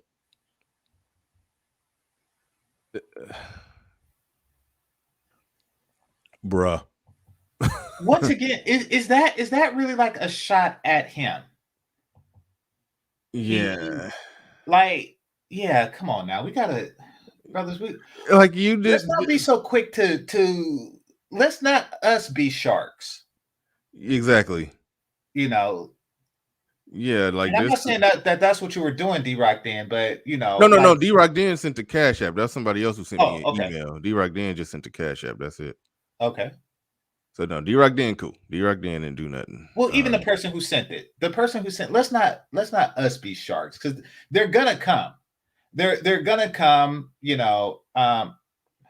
They're going to, I'm trying to think of another word for come because of this context, but you know, they're going to circle the waters because the blood is in there. Let's not. That can. Yeah. Depending on what kind of sex you're having, that still applies. But yeah, true. Dang, you just can't escape innuendos when when you're talking about like porn, prostitution, and pimping. You can't really just escape the innuendos. Yeah. No, but one thing, this is what I've noticed a lot of. I think I may have said this at the beginning of the show. I don't know. We're going on 3 hours, so it's been a while. But so there's a lot of people who don't, and I put it like this. Well, it's two things. There's a lot of people who don't really fuck with the manosphere at all. They don't like the manosphere, and they don't. So by extension, obviously, they don't like Fresh and Fit. They're using this opportunity when the manosphere is offering, in most cases, I think, a fair critique of Fresh and Fit. They're using this as their opportunity to come shit on the manosphere. And so the manosphere need to be held, cognizant of the fact that you don't want to let these people under the tent now if they're only trying to come under the tent because a prominent person in the manosphere is under scrutiny right now. Because that same person, soon as you got a situation that's barely even a situation, they're going to blow up your situation all the same too. Exactly. Like I saw a guy who I ain't about to say his name, but you was on that long 12-hour stream I had. You know, the crazy dude that was on there. The squirrel nigga? Yeah, the squirrel. I saw the squirrel nigga on a manosphere panel, and he just sitting there forever. And when he's going in on Fresh and Fit, and given the recent circumstances, everything that he says about Fresh and Fit, some of it lines up based off some of the evidence. So people are just giving it a pass, just letting it go and whatever. But truthfully, this same person, the squirrel nigga is the same. He hopped on, on a panel of a, I basically heard him say his goal is to be the next Taz exclusives, but better. Like he's here to just try to shit on the manosphere. That's what he's here for. That like he literally said that. He went on the channel of another guy who's trying to do a more sophisticated but crazy Taz impression.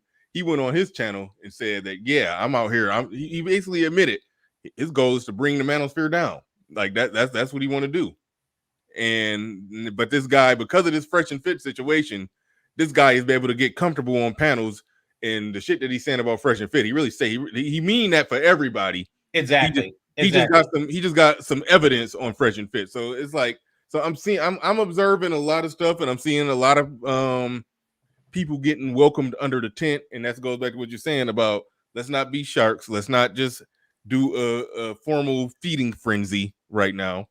It's not about that. I'm not leading. I don't lead witch hunts. The stuff that they were wrong about, I will credit. I mean, it's the biggest story on YouTube right now, well, on Black YouTube at least.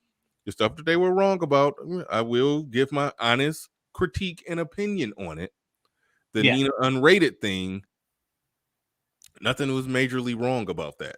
If they want you want to be fair, you know. Yeah. I'm going to give an honest critique. And they, like the other situation when they were mixing business with pleasure, that's a problem. All right. That's a problem. This wasn't even mixing business with pleasure. They wanted her titties on their Patreon in the name of business. And she didn't want to do it. And he respectfully, you said, okay, he respectfully pulled back. You don't want to do it. Hey, nothing personal, all business. So we gotta think clearly on this and not just join the feeding frenzy and not sound like the women who just can't wait to catch a man in some type of hot water so they could beat up on him. That's not. I agree. Not cool. That's not cool. There is a lot of like enemy of my enemy things, and it allows people to say, "Oh, I'm this guy enemy," when really they just want to divide and conquer, but not even conquer, just divide and destroy. Because I like destroying shit because I'm a squirrel. Like he's squirrel barreling people. Yeah. Nolan Baptiste in the building says she may be lying or not, but she's just looking for fame and could be her downfall. I can't say she's just looking for fame. I mean, she's built her own fame. So I mean, it's what she's doing is something different. I think you might have been talking about the pregnant chick. Oh yeah. That could be a situation. I haven't covered that situation, so I just can't. I don't like to cover shit like that live and on the fly. I mean, even though we did some kind of on the fly shit here, but typically with that one, if it's something to cover there, I'd rather do research before I cover it. I'm not. And again, let's make it very clear. In the event that he did get some chick pregnant, okay, only he's guilty of being sexually irresponsible, perhaps.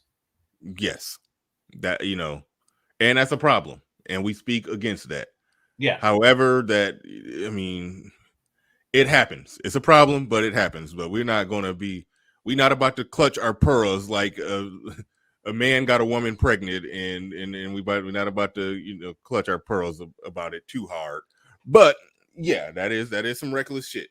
That is some reckless shit. But I mean, truth be told, if you look at the nature of their content and what they do, I mean, they haven't presented themselves like upstanding, choir boys. They don't talk about. I mean, at least I haven't heard them talk about, dick discipline and not,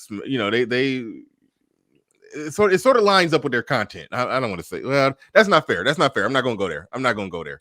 Well, I mean, they okay. So according to you, they're just neutral on it. They're not promoting raw dogging, and they're not promoting, the super latex or, so yeah. No, I would even say I think I've heard them talk about practicing safe sex, but they do. Well, there you go. Yeah, I think I've heard them talk about that, but it's a they do in many ways sell a casual sex lifestyle.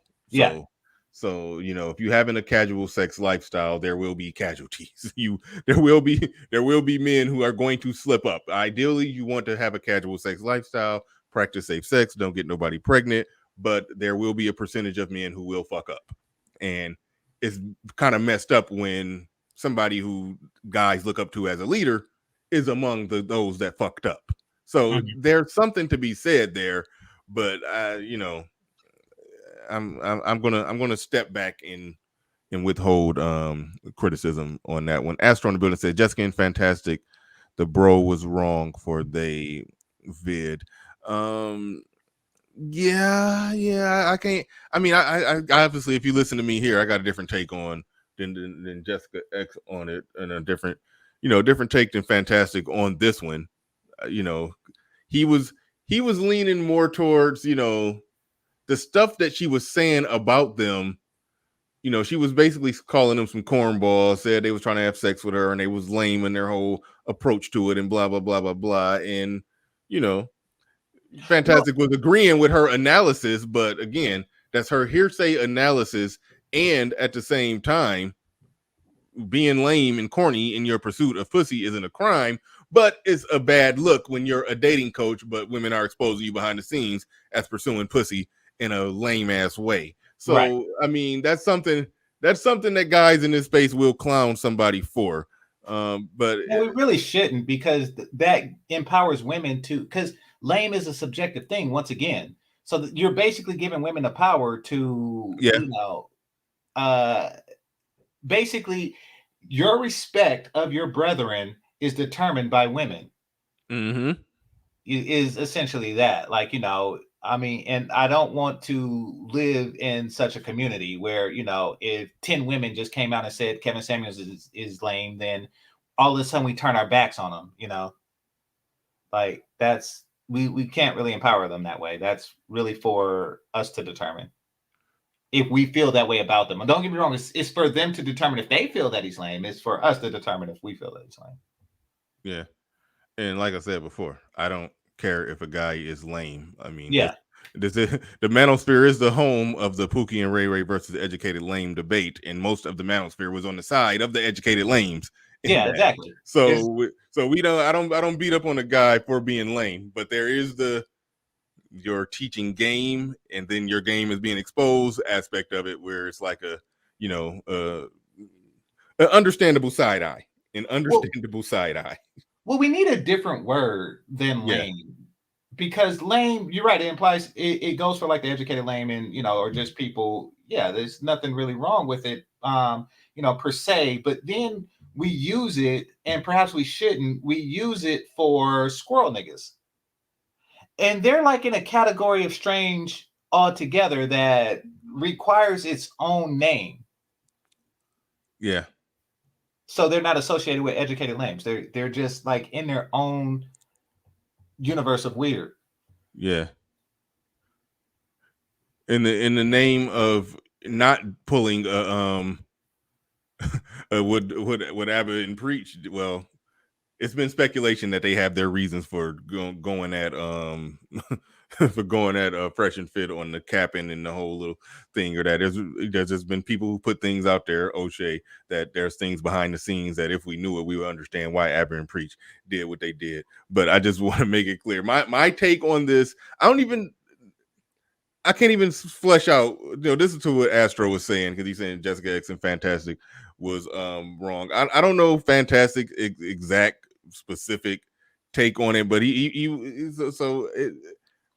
a disagreement with Fantastic on this isn't, you know, nobody's coming at Fantastic for his position on that. Like I just wanted to make that clear. I saw a little bit of rumbling in the chat. This ain't a knock on saying nobody's knocking Fantastic. I mean, Fantastic, you know, we allowed to have a difference of opinion in the overall analysis of the situation. Ain't no thing there.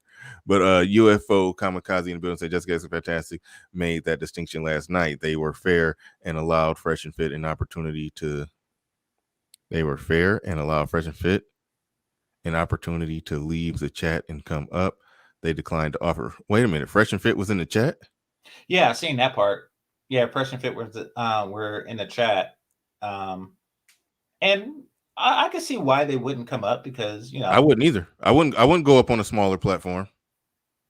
Yeah, I wouldn't let the Jessica. They are big enough to say, Jessica, who the fuck are you? We not about to give you us. You come pay for us. They businessmen. Exactly. They did the right thing. Yeah, they did the right thing. Yeah, you're baiting at that point. You know, you're and that is $10,800 worth of goodies. So yeah, I see that. Yeah, they business wise made the right call. Mm-hmm. I wouldn't have done that. It would have to be somebody like, I can't think of somebody, but there are some people who have bigger, respectable platforms that's on par to where they could come up and take and, you know, get a tough interview and take some potential slings and arrows but that I wouldn't I wouldn't do that if I was them.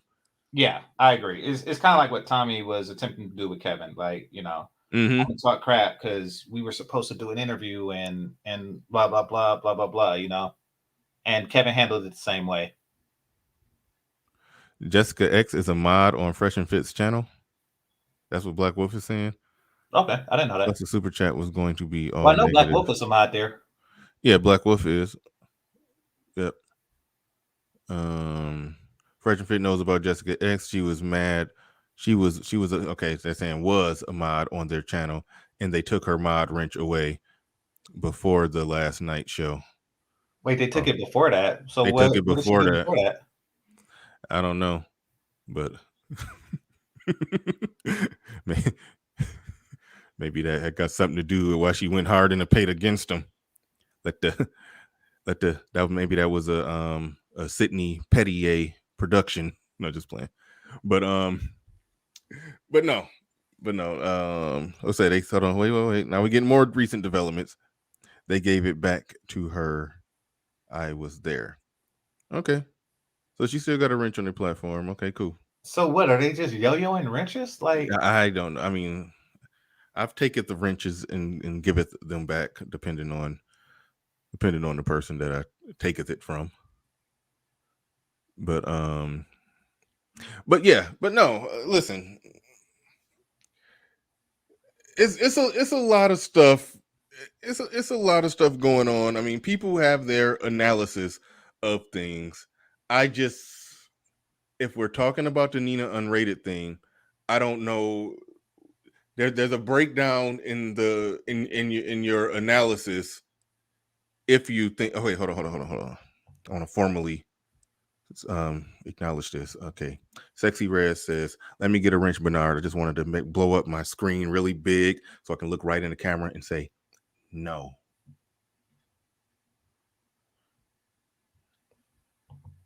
Okay, so there's a thing that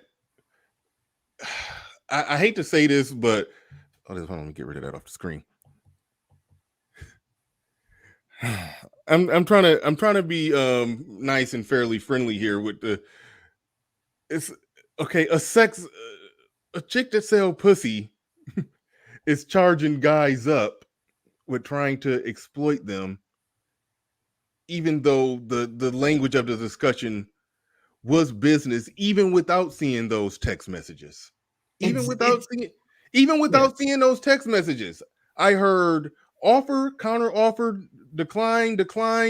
2 people went their own ways. So again, that's the feed and frenzy mentality. And sometimes otherwise logical people can get caught up in that. This person is wrong because of A, B, and C. They did this whole shit over here. They did that whole shit over there. So we about to criticize them about this other thing as well. And so sometimes, genuinely good people that mean well can end up on the wrong side of the analysis when it comes to one particular issue. So I think that's what's happening with a lot of people. I'm not in the business of trying to go after content creators who I consider colleagues. I'm not about to be doing that, but sometimes some people can make a misstep. Make a misstep. That's all I'll say. That's all I'll say. This seems more like the whole sexual harassment. That's like a MMA fighter suing somebody for assault. Like, this is not that. Within the octagon, mind you. Yeah. The octagon, like you just got punched so hard that you sued him for assault. Like, hey, he wasn't supposed to hit me that fucking hard. Like, what the hell was that? Like that is what this sounds like to me. It's just, like, I was harassed, clutched my pearls, Yeah. Yep, it sounds bad. Shout out to Little Big Nate, who will be going live pretty soon. He says, I wasn't camping, or I think you mean capping. I told y'all whores lie for a living. They are experts. Yeah. And Really, I assume that they're just like forthcoming, and that this isn't me glorifying whores, but like because of the nature of their work, they're direct. Like, I am a whore and I charge this. Like, yeah. versus regular women who, I don't know.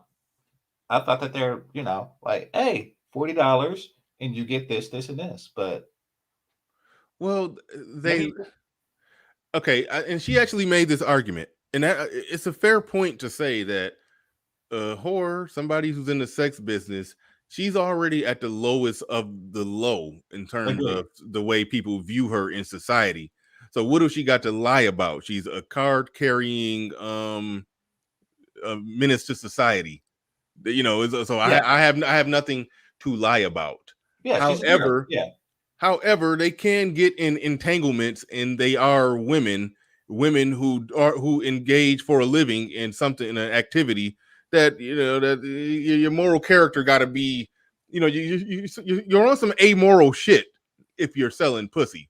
So at the same time, you're not exactly above, stretching the truth in a situation where something went awry or didn't go as planned.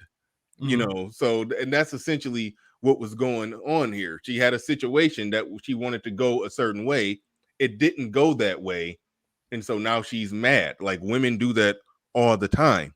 Yeah. That's very normal. That's like, we know that, and that's essentially what happened in this situation. And so well, we at the 3-hour mark. Shout out to Little Big Nate in the building. I'm trying to put GC, was you going live today, or Yeah, I'll probably go live later on to cover that, to cover what I sent you in the email. I think there's some good stuff there. And it it kind of meshes in with what we were talking about on Sweet Melody Speaks last night. So yeah, I'll probably do that. I haven't set it up yet, but yeah, I'll do that. So are you getting notifications yet? Hopefully it's picking up. I'll make sure I'm paying attention tonight. I still feel like I'm not getting notifications. Little Big Nate, send me a link. I'm not seeing your setup for today. It's not showing. Little Big Nate, you're gonna have to send me a link for that. Well, I'm curious to know what they're lying about to Tricks. Like, okay, I see what you're, yeah. Like, they could lie and say stuff like, it's my first night, lie about their age, pretend like they actually like the guy so he can get more of a girlfriend experience. I see what he's talking about. Oh yeah. They naturally sell a lie. They're selling fantasies to guys. Yeah. Like, right. oh, yours is the biggest I've ever had. Yeah, I see that. yeah. All day. So let's see. As I said, just recently, definitely shout out to Little Big Nate. I said it like they do across the pond. Little Big Nate. Shout out to him. He's going live at what time? 3:45. 3:45. That is. He will be going live on the topic of showing my work. An interview with my son. Goddamn. Big Lil Nate. That's pretty cool. That is pretty cool. I thought about doing something like that, but I'm not gonna lie. My son will say something stupid that'll embarrass the shit out of me. He has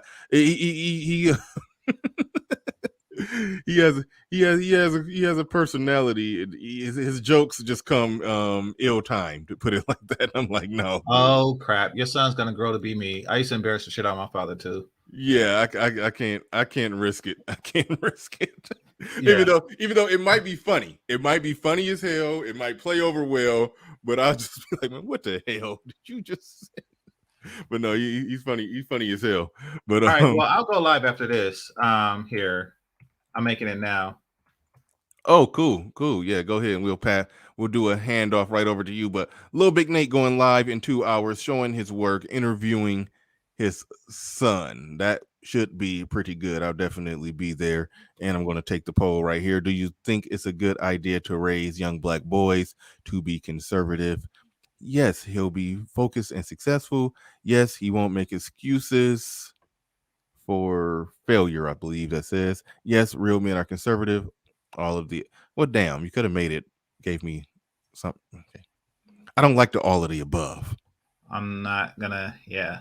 The all of the above is, I'll just hit all of the above. Whenever it's all of the above, the answer is always all of the above, so I can't make a decision. Anyway. Yeah, I'm not. Damn, I'm I not got that over the thumbnail. I didn't mean to put that over the thumbnail, but shout out to Little Big Nate. Shout out to Little Big Nate. I'm sitting here doing it wrong. But we about to wrap things up, man. I got to thank everybody who was in the building here today. Definitely a good show with some good analysis. And you know, my biggest takeaway, manosphere folks. Okay. When one of the people in the manosphere comes under fire, give a critical analysis of exactly what it is they did wrong. Don't join the feeding frenzy and start doing ultimately what what a lot of the maggles go to doing over trying to blow up every little thing. Do a critical analysis of exactly what was wrong. Nina Unrated thing, nothing was wrong there. The other chick, yeah, that you can't, you're not allowed to do that. That is some legal language as to why you can't invite somebody for a business collaboration and say that you must have sex with me in order to do business. Like you can't do that. That is illegal. That is illegal. That is Harvey Weinstein. That is wrong. So they were wrong on that one.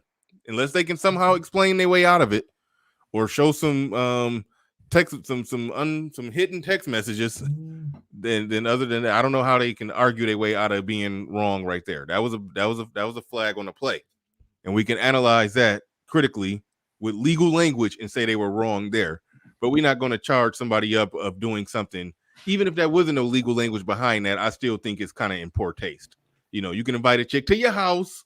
You can invite her to your house and be like, hey, you know, we fucking. You could say it a little more smooth than that. But hey, if you're coming over, we fucking. Oh, you don't want to fuck? Okay, you ain't coming over. You could put a little bit more game, a little more, you know, smoothness on it. But it's nothing wrong with getting that clarification before she come to your house. But you can't set up a business arrangement and then pull the business arrangement back under the conditions that you get your dick sucked. That's actually illegal. You cannot do that. So that, you know, if that's what was done and that's what it looked like was done, then they were wrong as hell. Let's get let's get smarter in our analysis. Let's be more critical and let's not just jump on board with the beaches. you know when they get on some goofy shit. All right, shout out to the rest of these super chats here. Wizard X in the building. Fresh and Fit got to take a L. Careful who you invite and how you treat people. They don't got to take a L on the this is not an L. Like Nina Unrated, that is not an L. Exactly. We just broke that one down. They didn't do nothing wrong with her. The only thing that she could charge them up with is they were trying to, I think Fresh was trying to get some pussy from her, and she said he was lame as hell. We already knew Fresh was already kind of corny. I mean, and that's okay. It's okay to be corny. It's not against the law to be corny. No, Fit. This is no, it was Fit. Oh, she said Fresh was the one that tried to get some. Okay, yeah, gotcha. Fresh. Yeah, Fresh was the one that I think that invited her to the house, talking about some. Well, we got to stop at my house real quick because I got to walk my dog. But they got there and he wasn't trying to walk the dog. He was trying to show her, you know, how lavish his setup was. You know, to try to, you know, she was like, this nigga trying to get some pussy and he corny as hell, and she had to explicitly say, I'm not going to fuck you. You know, so again, if he was corny in his approach and trying to get some game, which there's no evidence of that. But even if we take her word, okay, he's guilty of being corny. He's guilty of being corny in pursuit of pussy. That's not against the law. That's just, you know, that's just an oh well, whatever. All right. Snuggles in the building. He said, do any of you gentlemen pay attention to track and field? Yes or no? What the hell? Snuggles, you just be out in left field. Well, it's a precursor to a follow-up, I'm sure, but the short answer is no. Yes, I do. I yes, for me, no for Game Changer. Now what, Snuggles? Now what? Well, when I watch it, it's just like 4 Africans in front of 4 Europeans. Like that's all I see every time I watch track and field. Or the Olympics, I should say. Sir Tice says, "Why the size of my platform matter?" I have no idea where you're coming from, Sir Tice. Do Maybe you know we what, lost sir? the context. Yeah, the context is long lost forever on that one. Yeah. Let's see who else is in the building. Okay, these dudes just want to go And in courses on into extremely rough and where are you getting this from? Myron emotionally manipulates, coerces women into extremely rough and degrading sex. Okay, he puts them in a position to where it's not easy to stop. What the hell? Okay, listen. First of all, emotional manipulation is not a thing. Just like financial abuse or emotional abuse, these are not things. There's just abuse. There's physical abuse, and that's it. You know, yeah.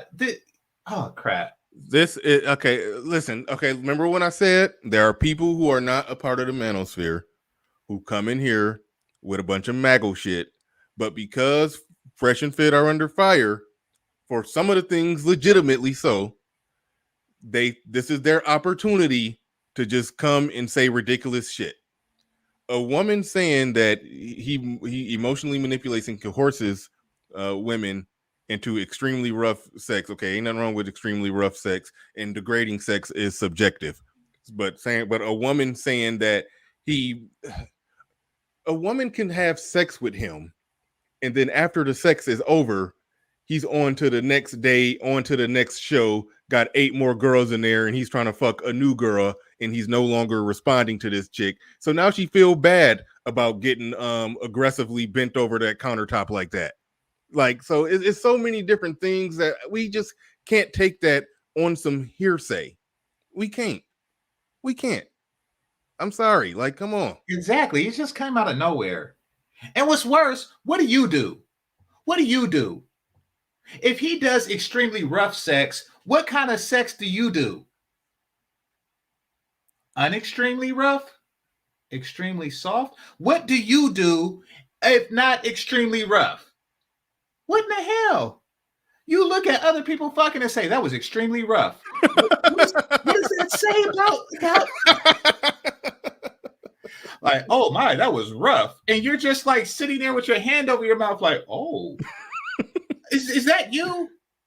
Is that you? That was extremely rough. What the hell? I can't believe he pulled her hair. What the Yeah, just like, have you ever pulled some hair, smacked some ass, got a woman by neck, of which most women will tell you they get turned on by getting their neck grabbed aggressively during sex. Like, I would say somewhere in the area of 50% kind of get off on that. So I mean, like, where's the line with extremely rough sex? Man, like, come on, like.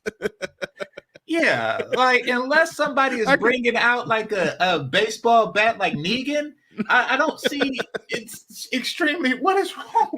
I could see this nigga clutching his pearls while watching porn. Like, oh exactly, like, oh my god, that was extremely rough. Oh crap! Like, oh crap! I bet you eat soft-boiled eggs. What's wrong with you? That was extremely rough. Oh crap! I'm almost choking on my coffee. Oh man. Myron emotionally manipulates and coerces women into extremely rough and degrading sex. He degraded it. He finished on her face. How dare he? That's so degrading. Like, yeah, man. Right. You watch softcore porn. Like, what the hell? Yeah. He watched Cinemax porn.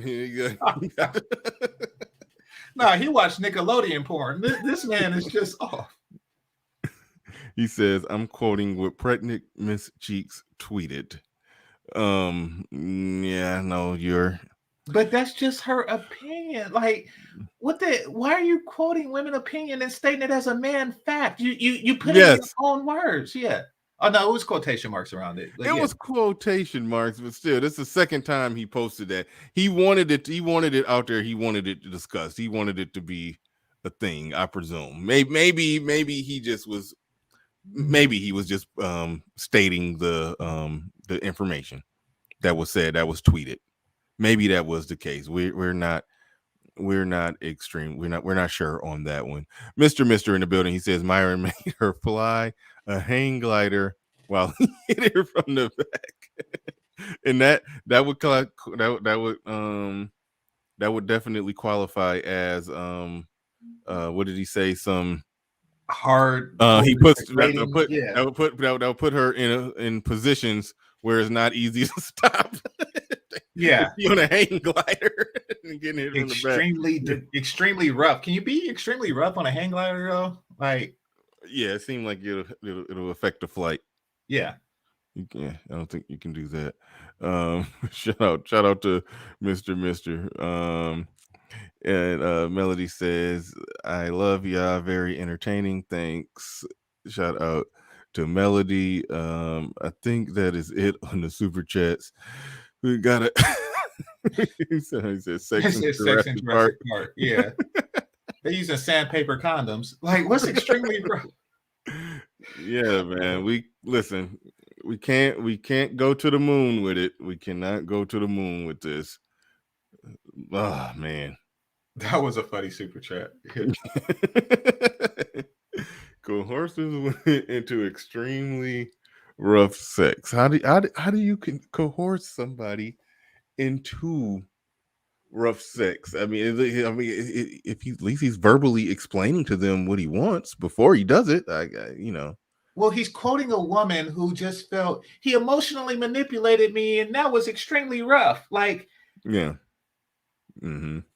That's but yeah. If you see a guy who has $1 million platform and he fucked you pretty damn rough and had you by your neck, and then you come back the next day and he's doing another show and he's trying to get another chick by the neck, and he's not returning your text, then yeah, you're going to say that he manipulated me, he did this to me, how dare you? Like, this is the manosphere. Like, yeah, come on. Like, we can't abandon principles because somebody who under fire, I keep repeating this, somebody who's under fire right now, we can't just jump on board with the witch hunt. Exactly. Unless something is just precise and accurate. And a shout out to everybody who accurately broke down what they did wrong in the other situation. In the way, all right. I make a distinction between the two. The Nina Unrated thing, nah. Nothing there. But the other situation, yeah, that was wrong. All right. That's how we're going to close it out. Shout out to, you said you're going live right now, GC? Yeah, I'm going live, and I'll talk to you for a second afterwards, but I'm going live at 10:45 PST. What time is that? That's 1:45 my time. Okay. All right. Shout out to Black Wolf Inc. Appreciate you. And all right, cool. We are out of here. Peace. Make sure y'all check out Lil Big Nate in a couple hours. Make sure y'all check out Lil Big Nate as well. Make sure you check out Game Changer coming up in 10 minutes. And we are out of here. Peace.